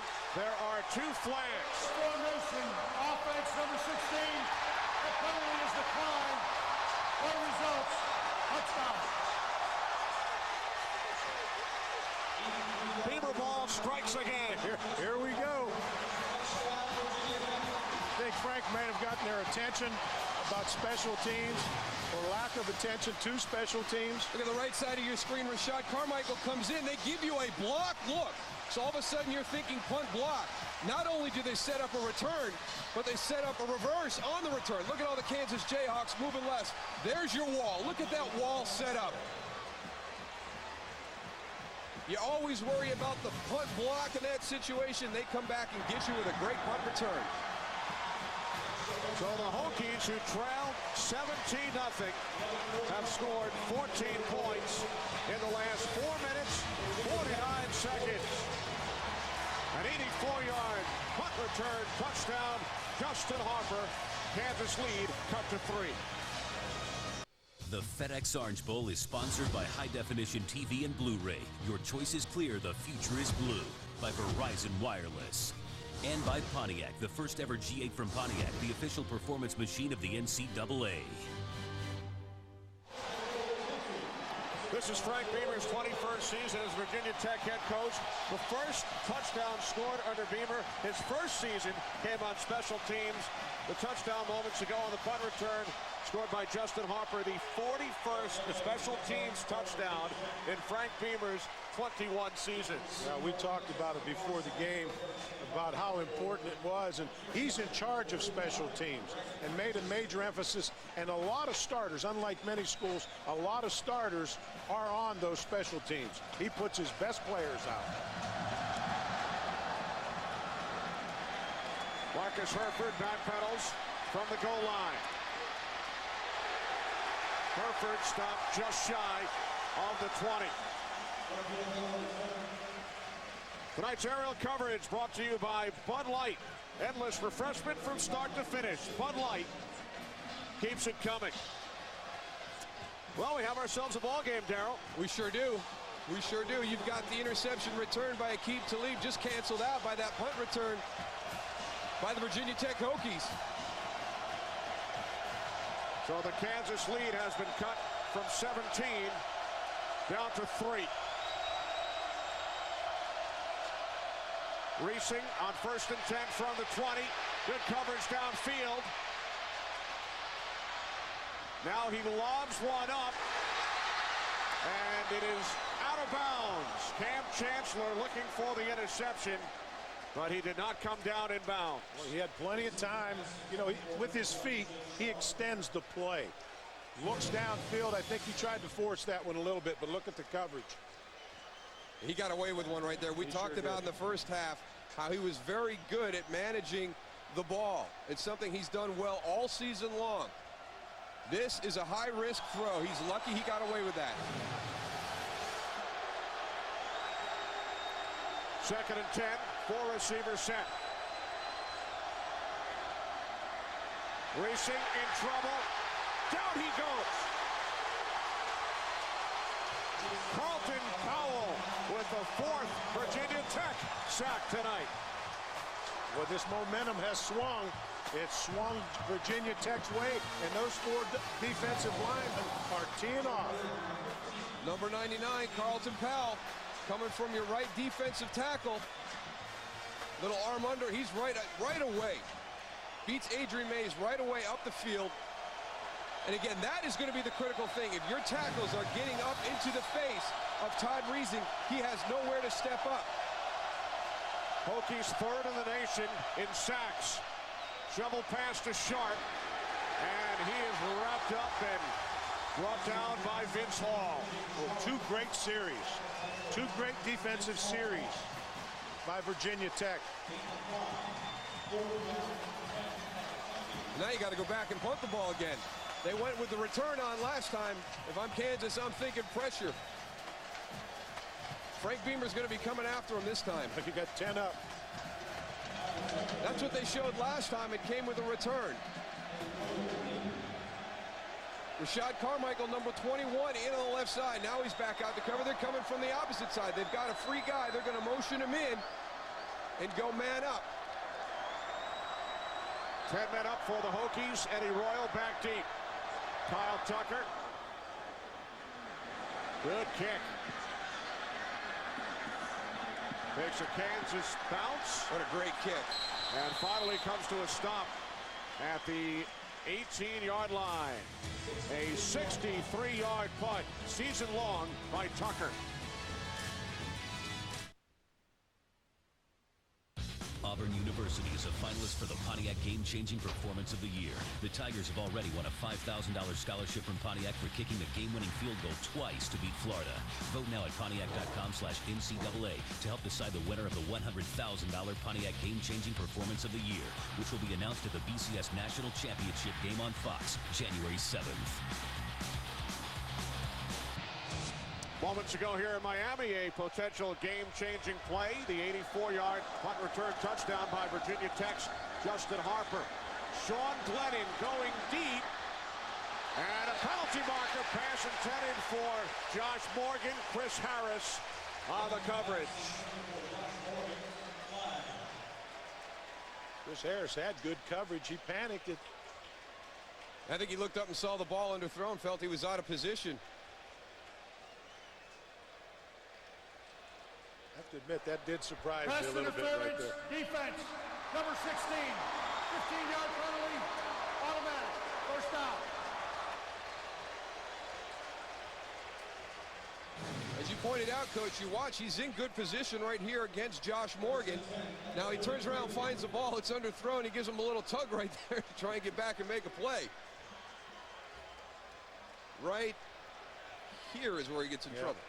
Yeah, just a little jostling in there. I was anticipating a little more Brandon Orr. There he is. Ooh. Nice move. First down to the 47-yard line before he was finally tackled by Rivera. Orr gains 14. Boy, did he make Joe Mortensen stop his feet. Joe Mortensen just got to run through this. He plays it perfectly. He does everything except make the tackle.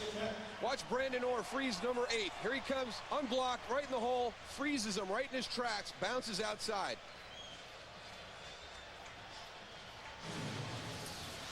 "66 yards on 13 carries for Brandon Orr since he entered the game in the second quarter. Off the play fake, Glennon going deep for Eddie Royal, who came down with it. There's a battle for the ball, and the catch was made.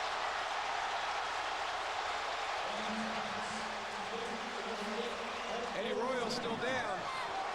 Royal with help from the tight end, Greg Boone. Justin Thornton, Aqib Talib in great position. They're fighting amongst themselves. There it is, sitting right on the top. What a heads-up play by Greg Boone. Wow.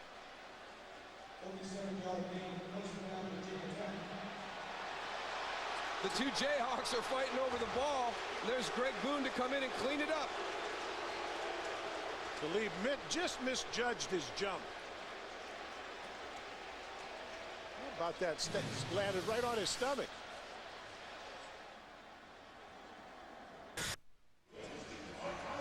Following the review, replay has confirmed the call on the field. We have a catch. First down, Virginia Tech.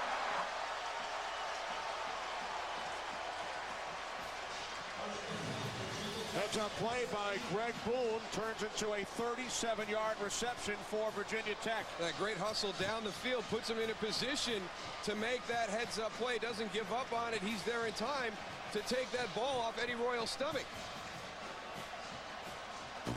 Aqib Talib, Justin Thornton, both in good position, both fighting for the ball. What a bizarre play. First and 10 from the 16-yard line, or takes it down to the 11, gain of 5 before he was tackled by Mortensen. They're very fortunate on those last two throws. You get a pass interference with the defender in good position. Then the second one, two defenders fighting for the ball and giving it to you, basically. Well, they've gotten away from what worked for them in the first half. We expected a heavy dose of Brandon Orr, and we're getting a lot of play action with some risky throws down the field by this Hokie offense. Brandon Orr's hot.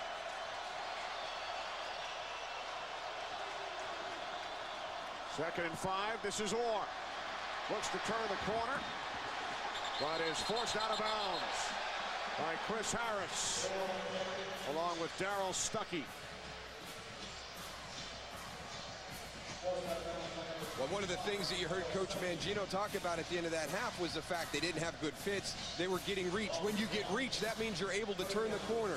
You get on a perimeter run, your tight ends, your tackles are doing a great job of sealing that and letting you make that turn on the corner. On that play, great run support from that Jayhawk defense came up. There was nowhere for Brandon Orr to go. He lost a yard. It's now 3rd down and 6. They keep it on the ground with Orr, and he's tackled after gaining just 2 by Rivera. So the Hokies facing a 4th down.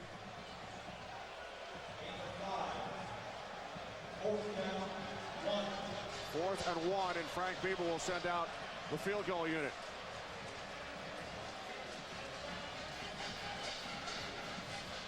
Think he's pulled out enough tricks out of the special teams hat tonight, Coach? You think he might be? I think he's going to tie the ball game right here. He doesn't want to take the chance. He has all the momentum. He got a break on the last call. Let's take our points, tie the game. Defense is playing well. Judd Dunleavy, 25-yard attempt. It's blocked. So Kansas taking a page out of the Virginia Tech playbook on special teams. I'll tell you what, both special teams are playing well and coming up with big plays. Joe Mortensen getting a piece of it. Kansas maintaining their 3-point lead. Boy, unblocked right between your center and guard, yeah.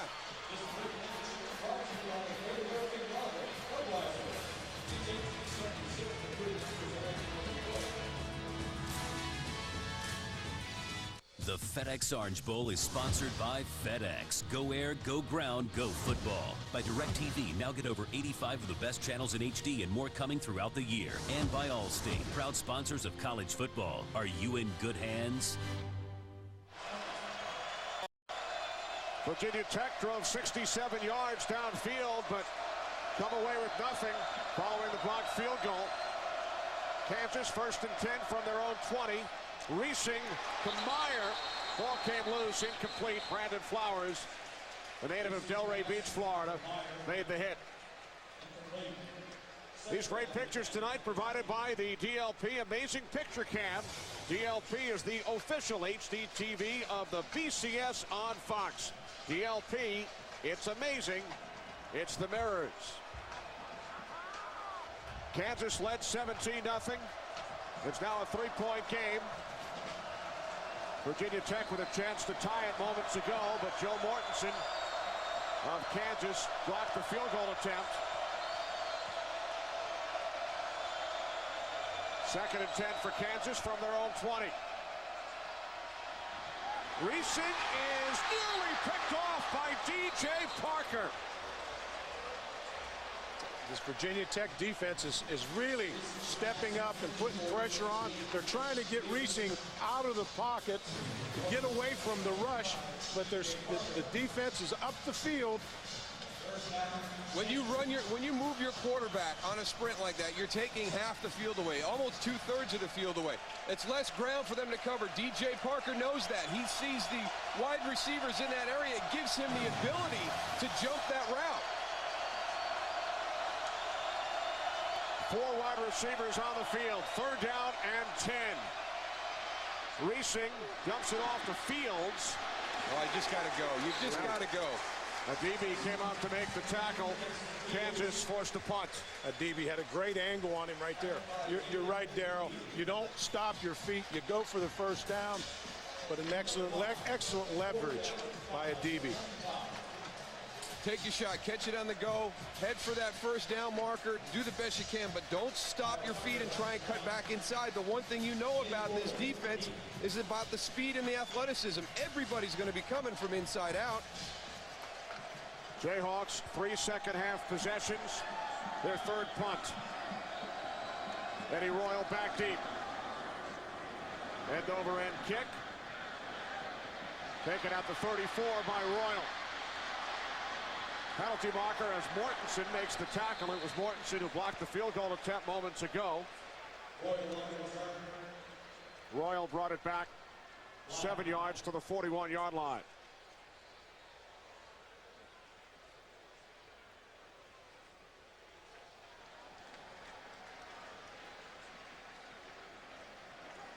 On the return, illegal block in the back. Number 53, 10-yard penalty, spot of the foul. First down, Virginia Tech.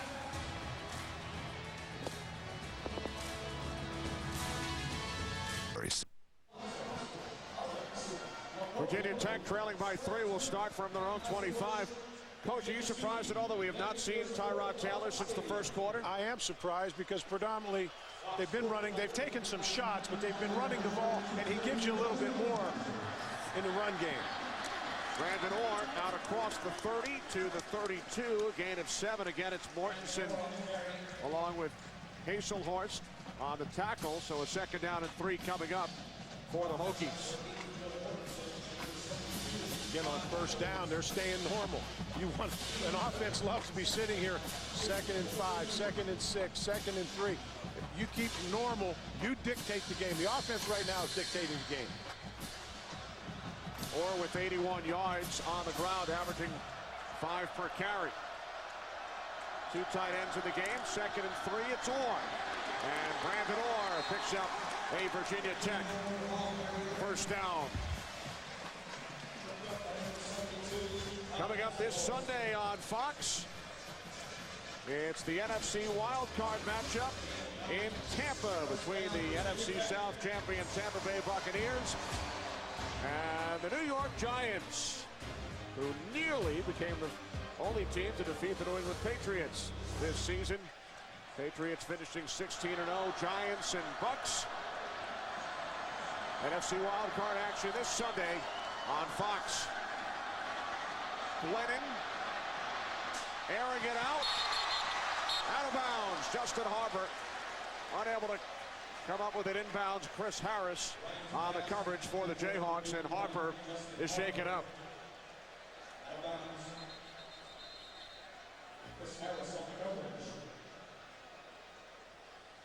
Again, they're running the play action, taking deep shots down the field, Coach.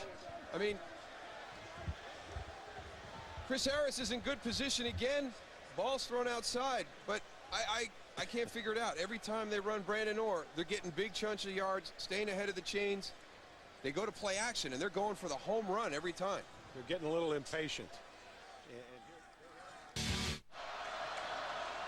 Tyrod Taylor in the game for the first time since the first quarter, and Taylor scrambles out to the 47-yard line, gain of 6. There's that other element that you're talking about, Coach, the fact that, you know, when Tyrod Taylor's in the game, you've also got the quarterback you have to contend with in this running game. It opens up some opportunities on the outside with some option runs. It gives you more to defend. Virginia Tech's been in a 2 tight end offense with 1 back, which is a run formation, but you can throw out of it. With Taylor in the game, it opens up the running game, gives you more options. Glennon back in, 3rd down and 4. Hokies have to get across midfield. Glennon in trouble. Down he goes at the 47-yard line. Good coverage. Good coverage and pressure. There's just no place to go with the ball. I agree with you. They're getting impatient. Tyrod Taylor comes in, gets 7 yards on the carry. You take him out, and on the 3rd down, you drop back and throw the ball again.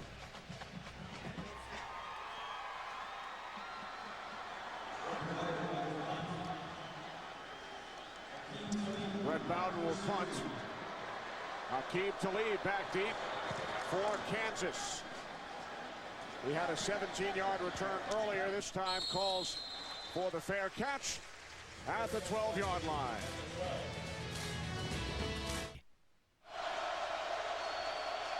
Worst starting field position of the game for Kansas from their own 12. Reesing complete to a wide-open Dexton Fields. And Fields tackled by Vince Hall after a 37-yard pickup. Good, strong play action, which held the linebackers. Good, hit the football, bringing a crossing route behind the linebackers. Nice touch. Nice touch. Right over Chancellor's head. Big game. Well, you can see Xavier Adibi and Vince Hall move to the right on that play action. Opened up that 2nd level on the crossing route.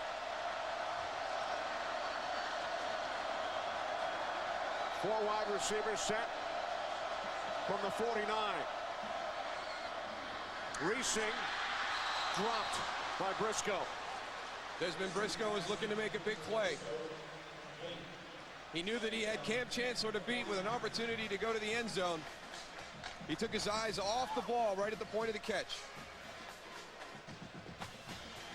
Well, it looks like Kansas is getting some type of a rhythm, getting the ball and throwing with some confidence right now, and getting a little better protection.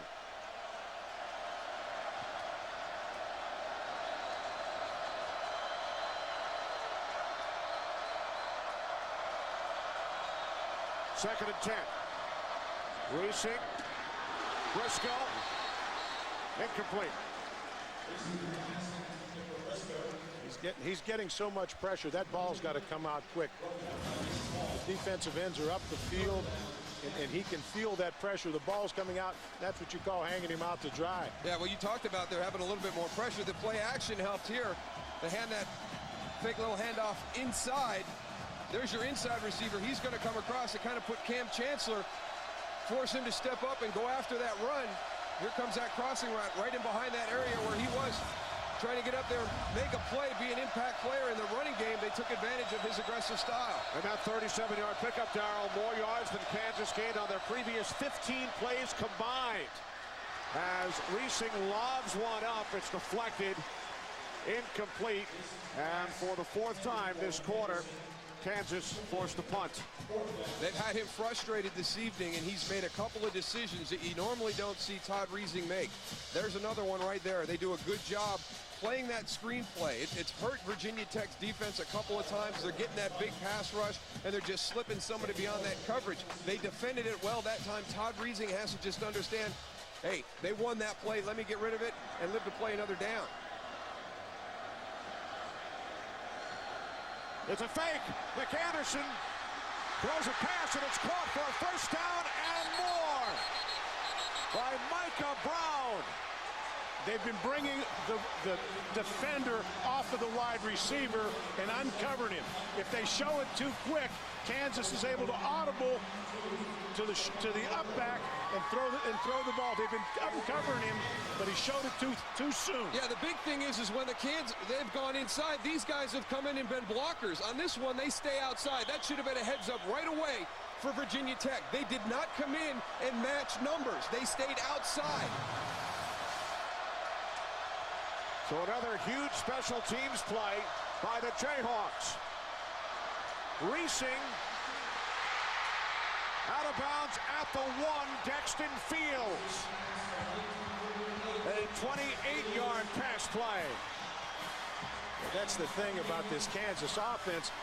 They're dormant for nearly a quarter, and all of a sudden, it's a big strike, and followed by another big strike. Good route combination. We saw it earlier. Desmond Briscoe takes everybody inside. They've got the corner route out to Dexton Fields. First and goal from the Virginia Tech 1. This drive started all the way back at the 12-yard line. McAnderson, stutter step. Ball's out. Ball came loose. And it looks like the Jayhawks have recovered. There's a lesson for any young running backs out there. You can't reach that goal across the goal line, the ball across the goal line. That was a risky play by Brandon McAnderson.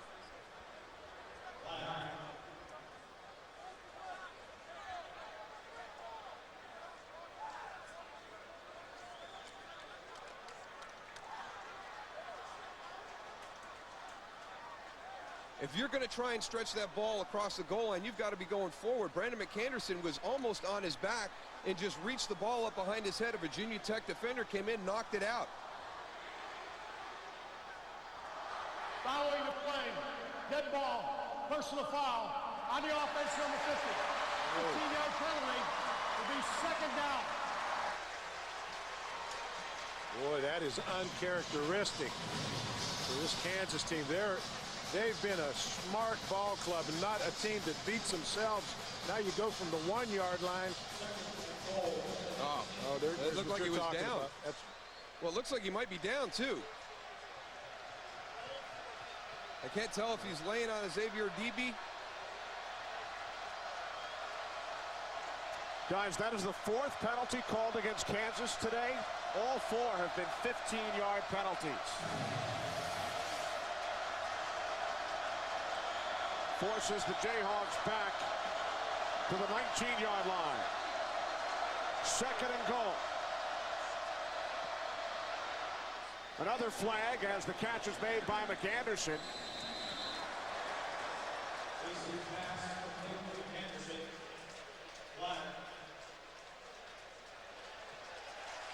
The 5th Kansas penalty. Well, if they're not careful, they're going to take themselves out of field goal range.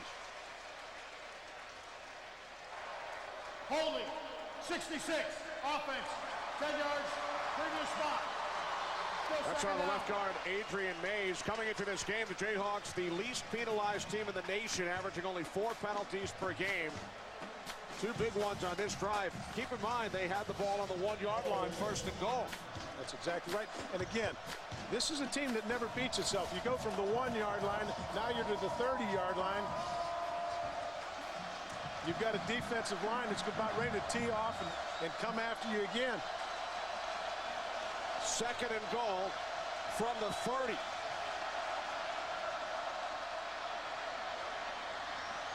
Reesing's pass is intercepted by DJ Parker. His 3rd interception of the season. There is a flag following the pick. We got some guys losing their composure out there. I think this one's going to be an unsportsmanlike on Virginia Tech. What a stand. Following the interception, personal foul, number 99, late hit. That'll be half the distance to the goal. Virginia Tech's ball, first out. Coach Mangino sitting over there. Just, you know, that normally they have a very high percentage in the red zone. You're figuring that ball's on the 1-yard line. We're going to punch it in. All of a sudden, we turn it over. We get backed up on penalties, and then a mistake throwing it into coverage. Yeah, well, he's gotten away with this a couple of times tonight. This time, it cost him possession of the ball. He's thrown it up into an area where there's 3 Hokie defenders and only 1 receiver from the Jayhawks. So Virginia Tech starts from their own 6-yard line. Final minute, third quarter. Kansas leading by 3. Brandon Orr running right. Knocked out of bounds at the 9 after a gain of 3 by Darryl Stuckey. Jayhawks started that last drive on their 12. It was extended on the fake punt. The pass by Brandon McAnderson. They had first and goal on the 1, but could not score. Forced back by penalties. And then Reesing intercepted by DJ Parker.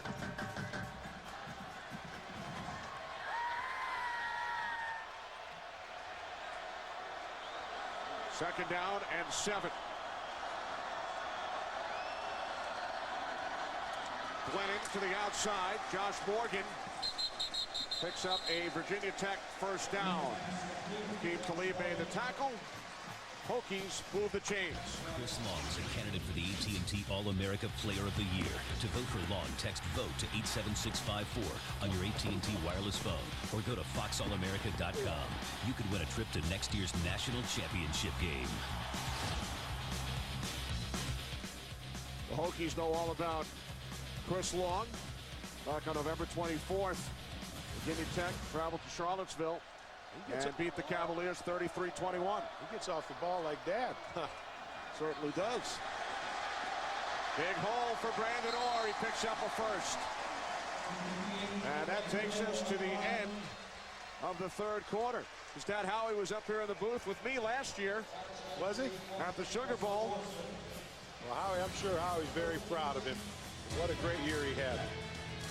We head to the fourth quarter here in Miami. Jayhawks over the Hokies by 3.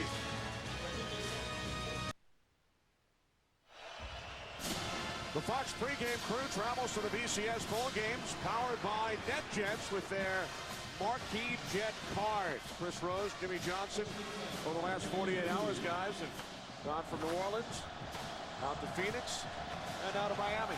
Thanks to Marquis Jet. First play of the fourth quarter. Glenn's pass is gathered in by Josh Morgan at the 47-yard line, but now he's ruled out of bounds. That's a good job by the officials. One didn't have a good... Incomplete. One official had a good look at it and overruled the other one. The other one wasn't sure. You could tell when he approached the receiver. Looks like both feet came down simultaneously.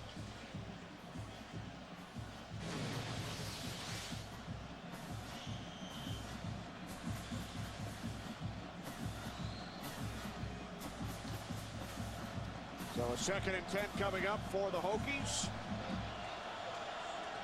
who trail by 3.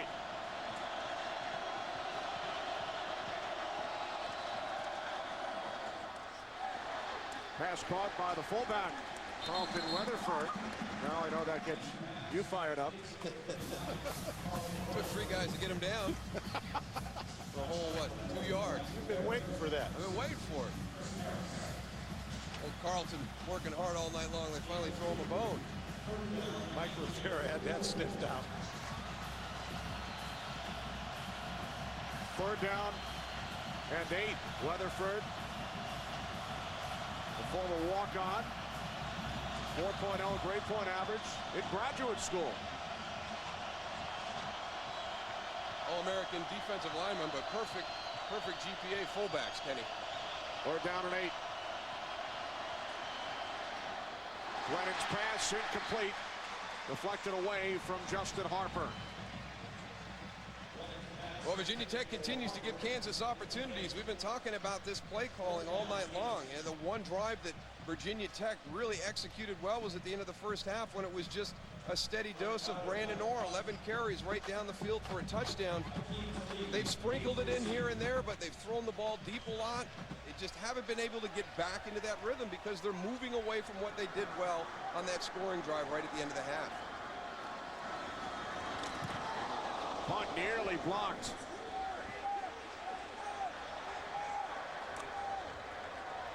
Comes to a halt at the 33-yard line. There is a flag.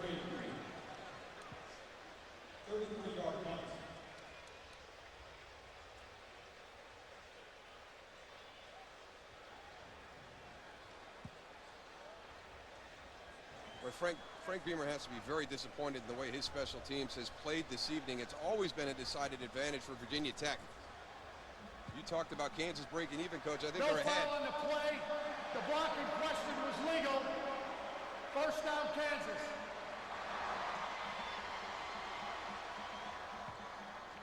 The FedEx Orange Bowl is sponsored by Nissan and the all-new Nissan Murano. Go to foxsports.com/Nissan Murano for your chance to win a trip to next year's BCS title game. And by Budweiser. Reach for the perfect balance of flavor and refreshment. Budweiser, the great American lager.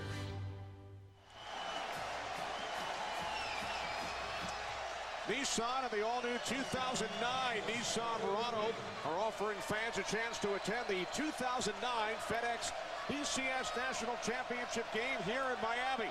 Log on to www.foxsports.com/Nissan Murano for details on how to enter for your chance to win.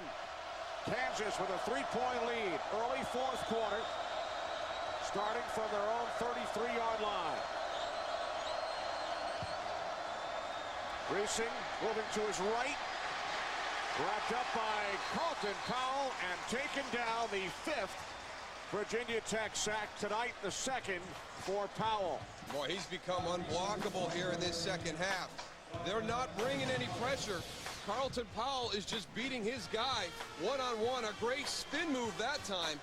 We've seen an arm under with a rip move to get on the upfield shoulder. That time he counters with an inside spin move.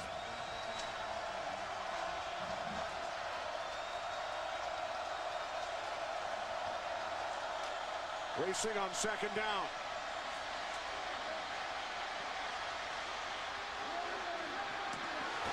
Wow, what a hit. What a hit by Cody Grimm. There's another textbook tackle. Kept his feet and ran right through him.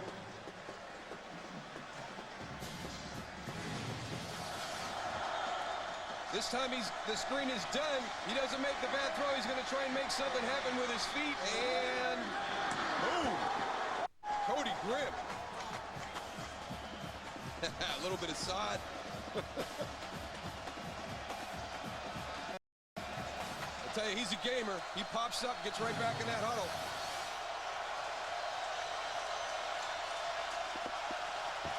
Third down and 10. Jayhawks have to get to the 43 for a first down. And they cannot pass intended for Dexton Fields. Again, it looked like he was trying to force that ball in there. There was no throw. Yeah, he had numbers on the left side. When he went out to the right side, Virginia Tech had it covered well. They had an extra defender on that side of the field. The matchup he wanted was to his left. He had numbers on the left side of the field. Still trying to get the grass out of Reesing's helmet and face mask. Tucker punting from his own 22. Tucker's done a nice job today. Takes a Kansas bounce. And finally stops at the 9-yard line. A 58-yard punt and roll, pitting the Hokies deep in their own territory.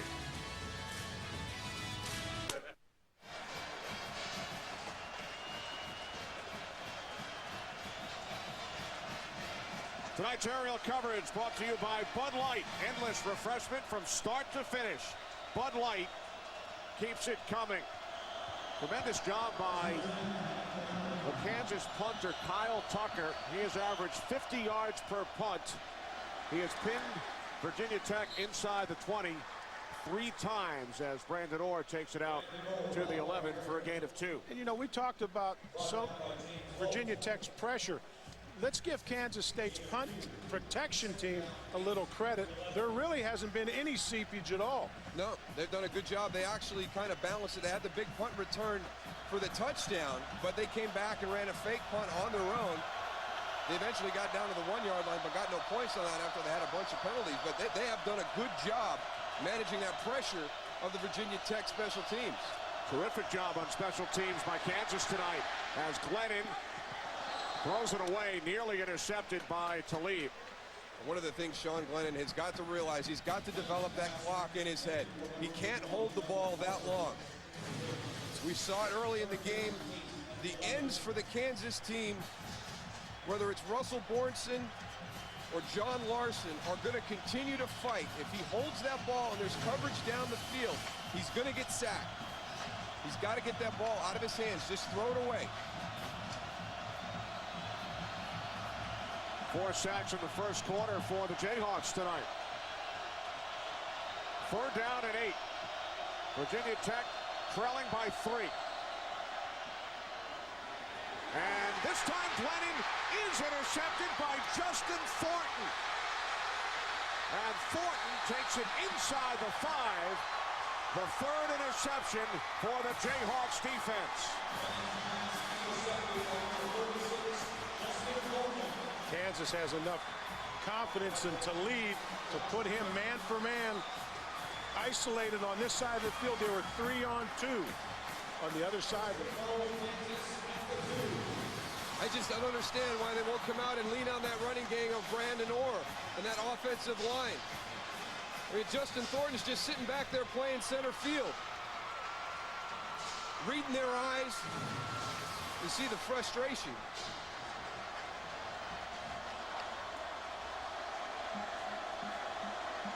Following the turnover, 1st and goal, Kansas from the 2. And Reesing dives for the end zone. He's in. Touchdown.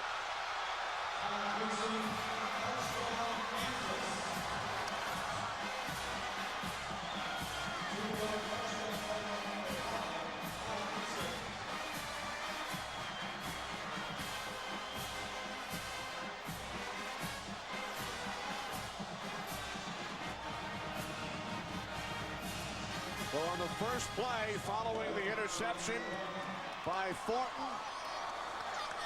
Reesing with his 3rd rushing touchdown of the season. And the Jayhawks have scored 17 of their 24 points tonight following interceptions.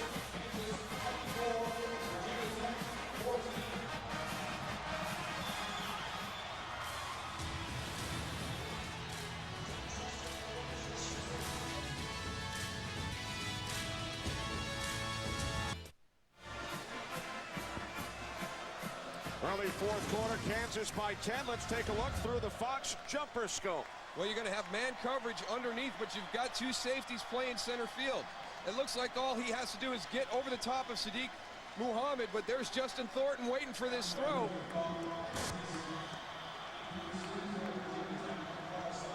Poor decision by Sean Glennon.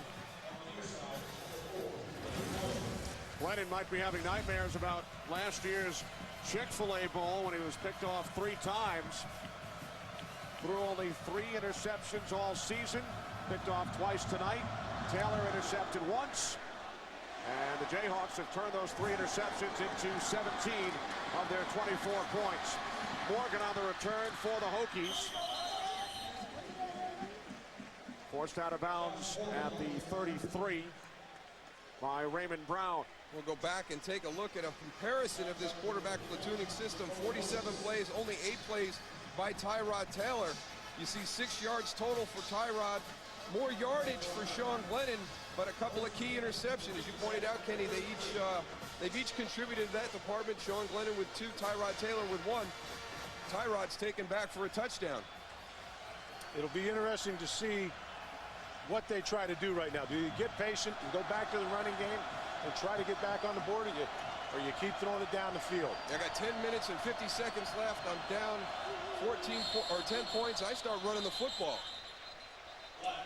Penalty marker on 1st down with Tyrod Taylor in the game.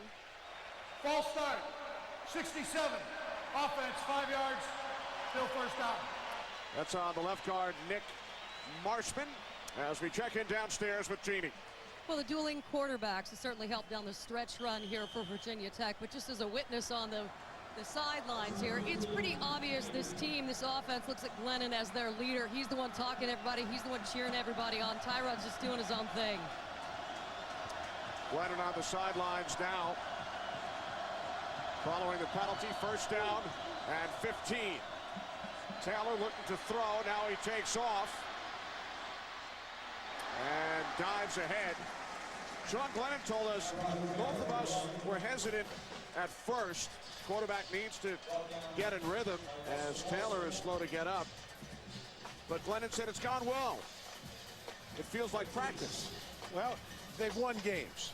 And that just shows you the type of confidence and communication you have between the coaching staff and the two quarterbacks. Because there's a lot of egos involved with a lot of quarterbacks. But for them to accept that, it tells you something about the relationship. Second down and 8. Glennon in trouble. Down he goes back at the 27-yard line. Sack number 5 for the Jayhawks. And Mike Rivera comes free on the outside. Good timing on this blitz. Virginia Tech can't account for him. He's just going to time it up perfect. Brandon Orr's got to go up inside to help in there. When they have brought pressure, they have gotten to the quarterback. Really a well-conceived defense. You said it, Darryl. He timed it up well so that they couldn't account for him in protection.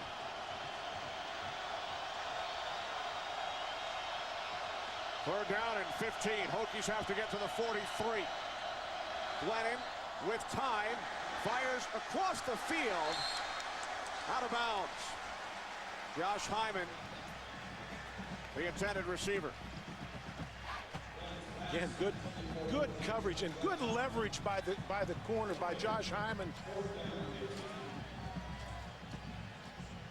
You got to give yourself a little bit more real estate to work with on that sideline, though. You can't run your route so close to the out-of-bounds marker that there's not an ability to adjust to the ball on the outside and stay in play. I think a lot of that had to do with Chris Harris and the way he defended him. He rode his hip and just rode him out of bounds without getting his hands on him.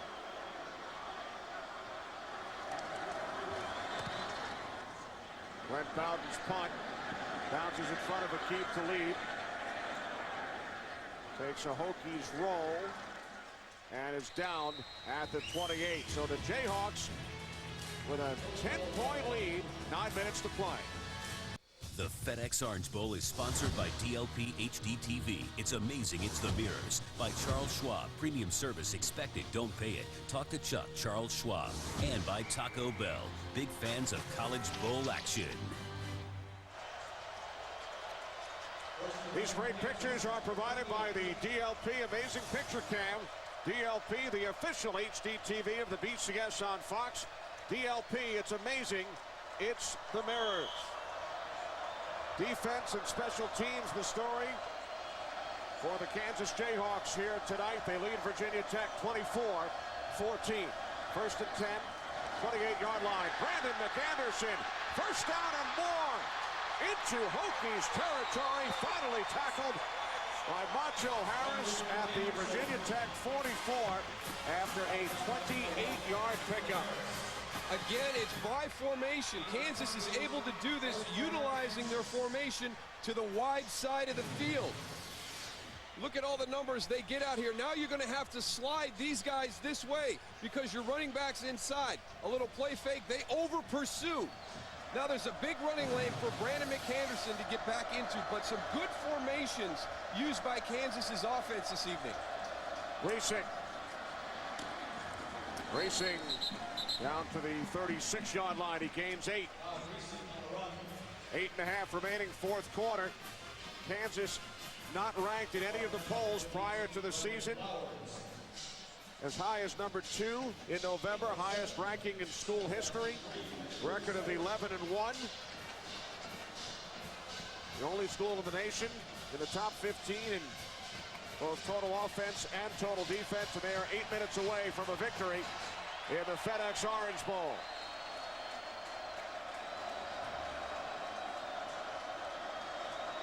Second down and 2. The pitch to Sharp. And Jake Sharp has a first down. Takes it to the Hokies 30. It's very important for Jake Sharp and Brandon McAnderson to start having some productivity in this running game, because really over the last few series, this offense has not functioned well. Todd Reesing making some decisions, maybe not the best interest of this offense. The defense has bailed them out, giving them a short field to get their last touchdown. Good to be able to lean on that running game right now. 17 of the Jayhawks, 24 points, coming off turnovers.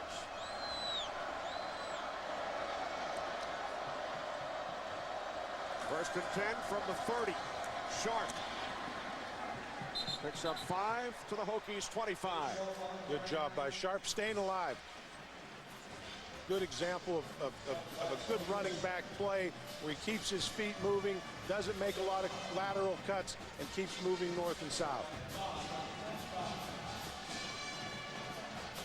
Under 7 minutes on the clock.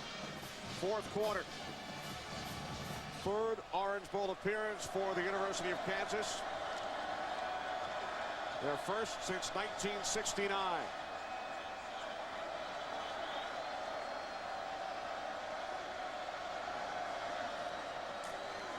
Racing to Sharp.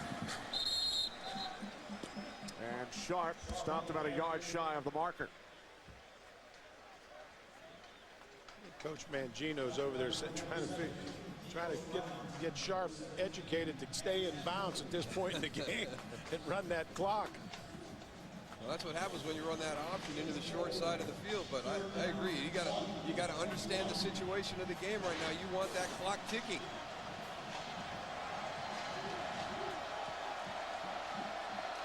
Third down and 1.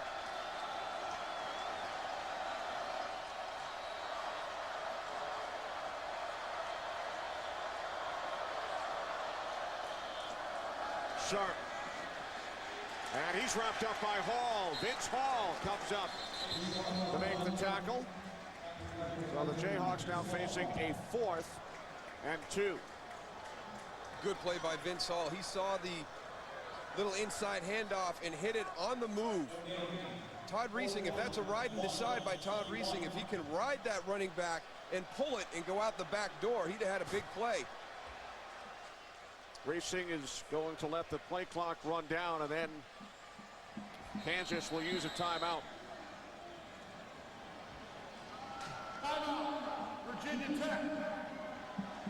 Well, instead, Virginia Tech uses a timeout. We'll be back. To do the run pass since that time. Virginia Tech wanted to stop the clock sooner than Kansas, so the Hokies called timeout. Jayhawks facing a 4th down and 2. And it looks like Mark Mangino will keep his offense on the field. Yeah, Virginia Tech, they need 2 scores. They're going to need time. So they decided right now, instead of letting that clock run down, let's burn a timeout.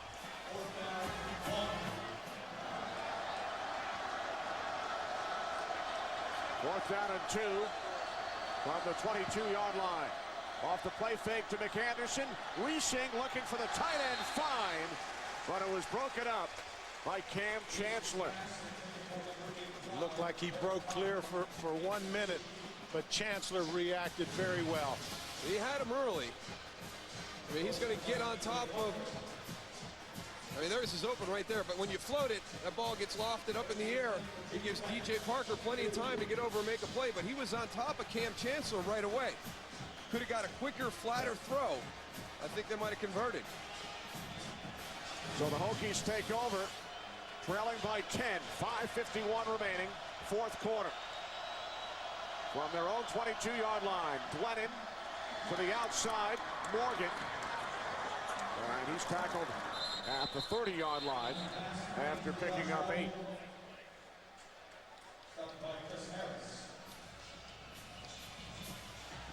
They'll go no-huddle offense now. Hokies need 2 scores. Trailing 24-14.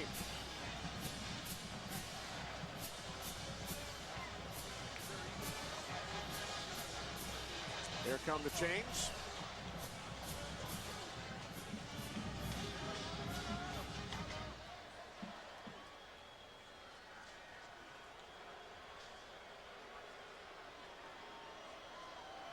sorry, our yellow line never lies.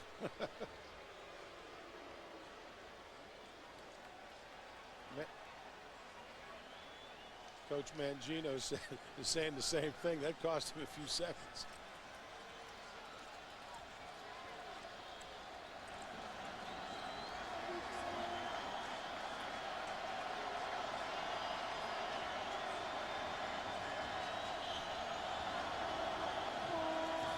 Second and short, quarterback sneak.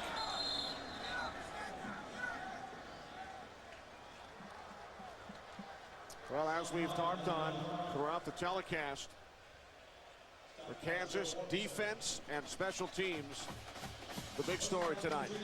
Well, coming into the game, it was all about this Kansas offense, what they've accomplished this season. But look at the defense and the special teams, and that's going up against really the strength of Virginia Tech when you're talking special teams. We felt they needed to break even. They've actually won that battle tonight. That's what I felt, because I've known how productive Virginia Techs have been. Now, granted, we talked earlier, Kansas did have good special teams, and they did put an emphasis on in preparation for this bowl game. But to come out and be this productive in special teams, very impressive.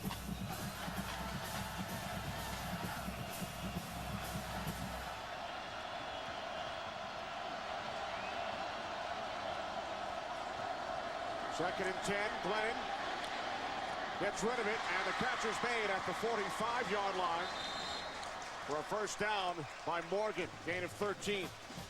There's a nice job by Sean Glennon right there, moving out to his left, a right-handed quarterback throwing back across his body into the middle of the field. A new set of downs for the Hokies. First and 10 from their own 46.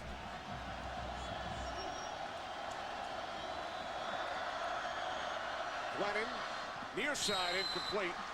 He was looking for Royal. Bill Young is not going to let him sit back there and have time to throw the ball down the field. He's going to have to answer the blitz. They're coming after him. He wants him to make a decision quickly. Glennon tonight, 9 of 21, 2 interceptions. He has seen the bulk of the playing time at quarterback tonight for the Hokies. Second and 10. Glennon escapes. He's across midfield and then forced out of bounds by Fortin. Clock stops with 4:43 remaining. Guys, our FedEx outstanding air performance. Kansas quarterback Todd Reesing at his numbers. 36 attempts, 19 completions, 216 yards, a touchdown, 1 interception. Also ran for a score, which gave Kansas a 10-point lead. Glennon on 3rd and 6, bobbled and dropped by Harper. He would have had a Virginia Tech first down. You've got to make that play. Again, Glennon is making quick decisions. The ball's coming out. He's getting blitzed every snap. His receivers have got to help him. Well, he's going to have more than a first down, Kenny. You can see right there, he took his eyes off that ball right at the point of the catch.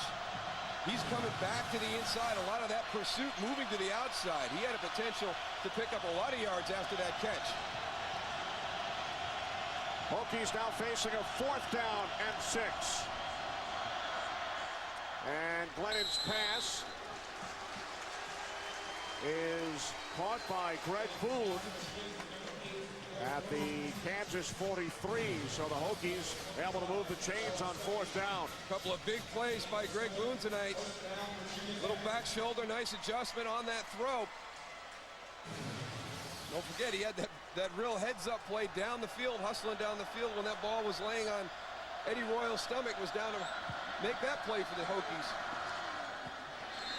Glennon this time out of bounds, intended for Harper with 4:17 remaining. We would like to extend our thanks to the sports information departments at both schools, Dave Smith, Brian Johnston at Virginia Tech, Mike Strauss and Bull White at Kansas. as well as Tom Wood, Eric Palms, Larry Wall, and the entire Orange Bowl committee, and David Parry, coordinator of officials, up here in the booth with us. Thanks to David as well. Second and 10 from the Kansas 43. Glenn over the top, Harper heads for the sidelines. Out of bounds at the 34 after picking up 9. Time for the All-State Good Hands play of the game. The first score tonight in the first quarter. Tyrod Taylor intercepted by Aqib Talib, who returns it 60 yards for a touchdown. Believe it or not, guys, it was the first interception return for a touchdown in the FedEx Orange Bowl since 1968. The last time an interception was returned for a score at the FedEx Orange Bowl, as Brandon Orr picks up a first down at the Kansas 31. Kansas right now only rushing with 3 defensive linemen playing a lot of coverage behind it. 4 minutes on the clock. Kansas leading by 10.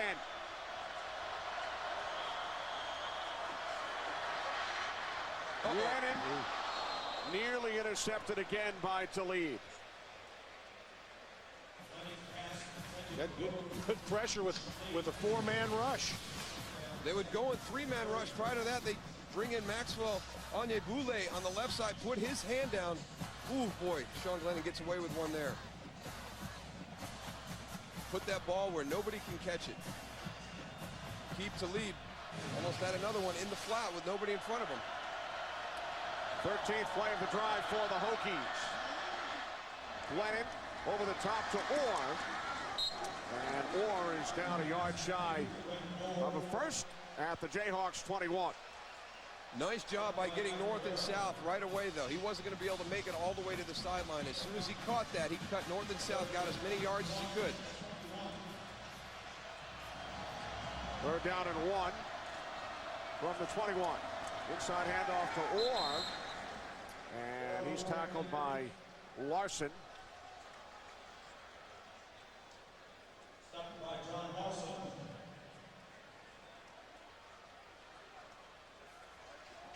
Orr did pick up the first. As we approach 3 minutes remaining. Frank Beamer's Hokies on the move, looking to pull closer. They trail by 10.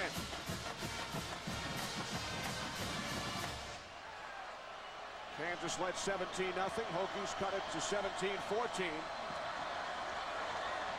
Glennon to the end zone. What a catch by Harper for a touchdown.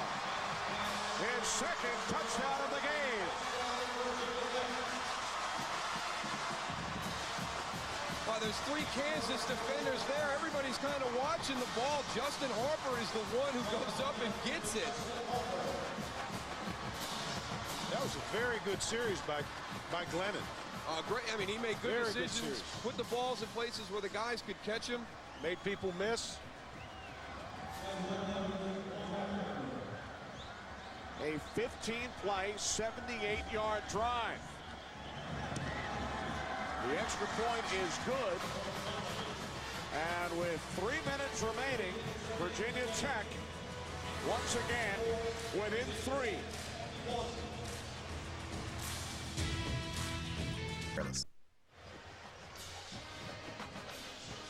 Welcome back. The 74th FedEx Orange Bowl. Kenny Albert, Darrell Johnston, Barry Alvarez, Jeannie Zelasco here in Miami. 3 minutes remaining.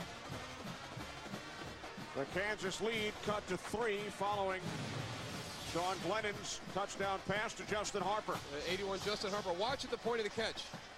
Justin Harper's the one going up. The only one getting up is Justin Thornton, but he's got to come in from behind. The underneath coverage never saw the ball. Sadiq Mohammed never saw that ball. He's in decent position. He's underneath it. Boy, threw it in there. All right, Coach, what do you do? Do you onside kick it? Do you kick it deep and play defense? You got 2 timeouts, 3 minutes left? Got to onside kick it. 2 timeouts.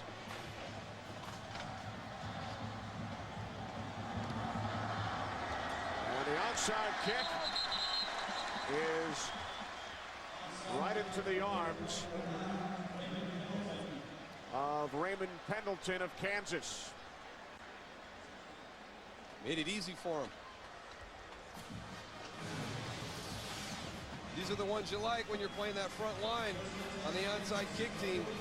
Just a nice Sunday hop right to you. Just catch it and get down. Just a nice little lob. Those worm burners are the ones that are tough, aren't they? Yeah, get out of the way of those ones. Todd Reesing and the Jayhawks with a 3-point lead from the Virginia Tech 42. McAnderson, gain of 3 down to the 39. Cam Chancellor made the tackle. The Hokies used their second timeout.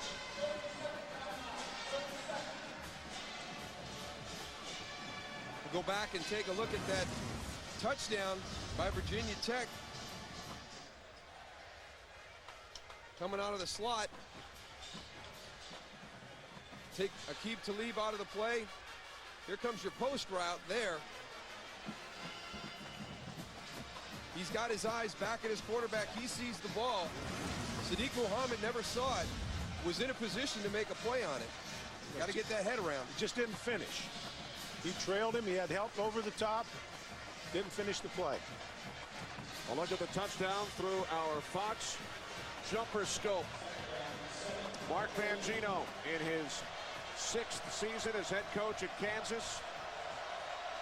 Frank Beamer, 21st season at Virginia Tech. 2:55 remaining. Kansas leading by 3. Second down and 6. Reesing looking downfield. He throws, and the catch is made for a first down by Dexton Fields. His 7th catch today. Gain of 11 yards.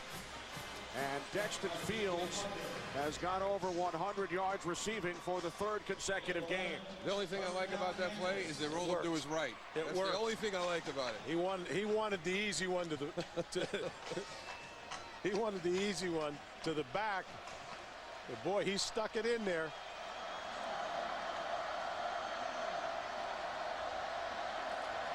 From the 29, McAnderson. And McAnderson works his way down to the 22-yard line. And the Hokies will use their final timeout.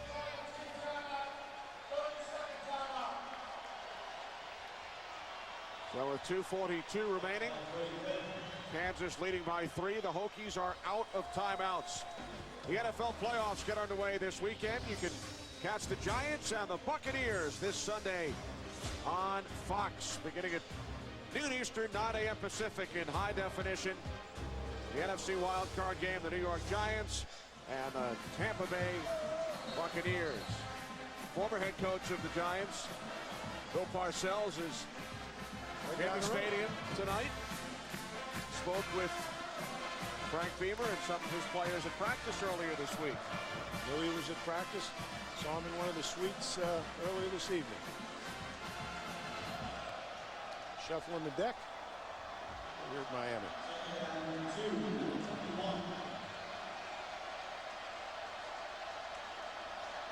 Second down and 2 for the Jayhawks. Virginia Tech out of timeouts. McAnderson picks up a first down. Hokies cannot stop the clock. Darryl, I know you like him. I do. I really do. I mean, you talked about Todd Reesing epitomizing what this team is all about, but really Brandon McAnderson, there's so many guys on this team. It's really a team. And Steve Tovar before the game told me he's played in college at Ohio State. He's been in the NFL on several teams. He said he's never been around a group of guys that exemplified what a team is about more than this Kansas group this year. Every time you look at one of these guys, it's not about the individual, it's about what they can do for the team. And Brandon McAnderson, I mean, a blocking fullback, you know, how are you going to find a spot in a spread offense as a blocking fullback? I mean, that position doesn't exist, but he works hard, understands that there's a chance to be a part of something special, and does everything he can to find his way into the starting lineup. And when we spoke with Brandon a couple of weeks ago, on campus. He told us, a reminder, the DirecTV postgame is coming up. Brandon McAnderson said, part of our motivation is to prove that we belong and not Missouri. Absolutely. There's been a lot of talk about that, and I'm sure there was some fuel to the fire the way Missouri played in the Cotton Bowl and the way they handled Arkansas. One of the things that Kansas wanted to do tonight was come out and show they belong, and they have. McAnderson again. Down to a minute 25 on the clock. You know, it's another impressive thing with this Kansas squad. A year ago, they were 6-6. They lost a number of games. I believe they lost 4 games right at the end of the game. Games that they were ahead, games that they should have won. And the coaching staff really emphasized finishing a game. The entire offseason, they competed and got themselves in a position where you won or you lost, regardless of what they've done. And they really feel as though it carried over to this season. 4th down and 2. Under a minute remaining. The toss to McAnderson. Inside the 5. He picked up a 1st down. Stopped shy of the goal line. Now that's the one he's got to stick the ball out. I mean, earlier he's on his back and he's trying to stuff it into the end zone. That's the one. When you're going forward, you're in the air. Now you can stick that one out. They are looking for the head coach. Barry, I'm sure you were the recipient of many of these. Yeah, and I'm going to tell you, Mark Mangino's not hard to find. No.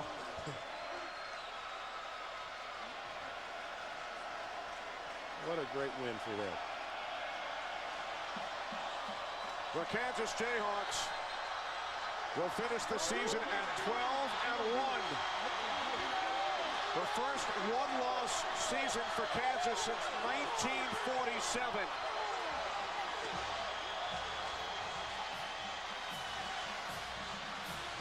They're not going to let him get out of there without the Gatorade bath, are they? I think he had protection.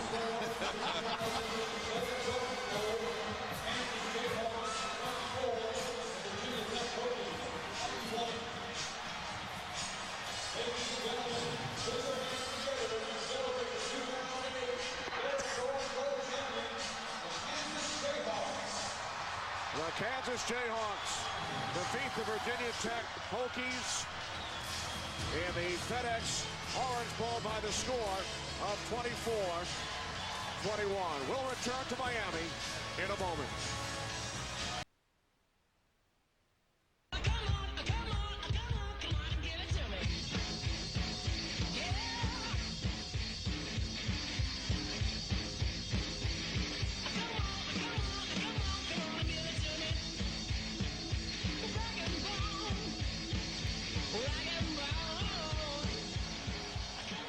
Welcome back to Miami.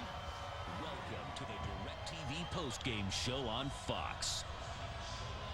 It's the DirecTV postgame show on Fox. The BCS Bowl Bash.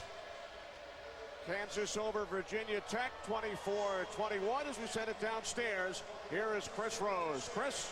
All right, Kenny Albert, thank you very much. It is time for the trophy presentation. I got a whole bunch of pumped up Jayhawks here. And here to take care of the honors, the chairman of the Orange Bowl Committee, Tom Wood. Tom. Thank you, Chris. On behalf of the Orange Bowl Committee, our volunteers, our staff, I want to thank everybody for attending the 74th FedEx Orange Bowl.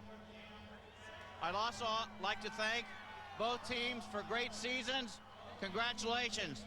At this time, I'd like to present the 2008 FedEx Orange Bowl trophy to Coach Mangino and the Kansas Jayhawks.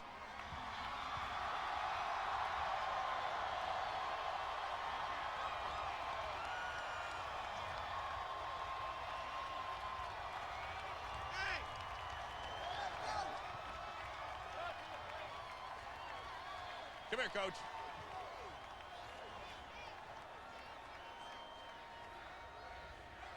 Coach, you took this program over 6 years ago, and I think people were wondering, how's this guy going to turn it around? How were you able to do it, get 12 wins, and win the FedEx Orange Bowl? Well, first of all, you got to get good people around you, and I have great assistant coaches. You got to find the right players, not necessarily the most talented, but the ones that understand the value of hard work, teamwork, you know, playing together, caring about each other. We found the right kids, we got the right coaches, and we worked an awful lot of hours. You think Kansas just isn't a basketball school anymore? I'm guessing that tonight proved that. Hey, listen, we're pretty doggone good in basketball, but we're good in football too. And those days are over just being one-dimensional. The University of Kansas wants to be good in a lot of things. Our fans want us to be good in a lot of things. And this is just another step for a great university. You know, a lot of people talked about your offense, second most points scored per game this season, but your defense is really what I thought won this game for you. Well, I've listened for a month, you know, all of the pundits talking about Virginia Tech's great defense, and they're right. Virginia Tech's got a great defense. They're well coached. Coach Beamer has a class program. But we play pretty good defense too, and everybody just kind of overlooked that, and it was a mistake. I know the Virginia Tech didn't overlook it, but I thought it was a mistake to overlook our defense. We're pretty good on defense. Congratulations. It is time right now to dish out the MVP honors. Aqib Talib, a job well done, and here to help us out, Don Colleran, the Executive Vice President of Sales for FedEx. Aqib, on behalf of over 260,000 employees and contractors of FedEx around the world, congratulations on one heck of a ball game. Thank you. Great job. Thank you. Thank you. Aqib, listen, your interception and touchdown really kind of set the tone here. Did you feel that tonight? Man, I kind of felt it, man. It was a team effort. That was the objective, was to start early.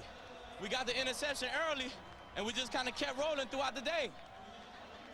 A little high step in there at the end as well. I got the flag, but I was feeling it. I felt like Dion. I felt like Dion right there. What do you think this says about Kansas? Because you had heard, all right, yeah, you were 11-1, but who had you beaten? Well, today you beat a pretty good team. Right, well, I guess they got to say we played somebody now. They got to say we played somebody now. Played and won. Aqib, congratulations. The Kansas Jayhawks, your 2008 FedEx Orange Bowl champions. Kenny Albert, back up to you. Thanks very much, Chris Rose. Congratulations to the Kansas Jayhawks, the champions of the FedEx Orange Bowl. Back in a moment.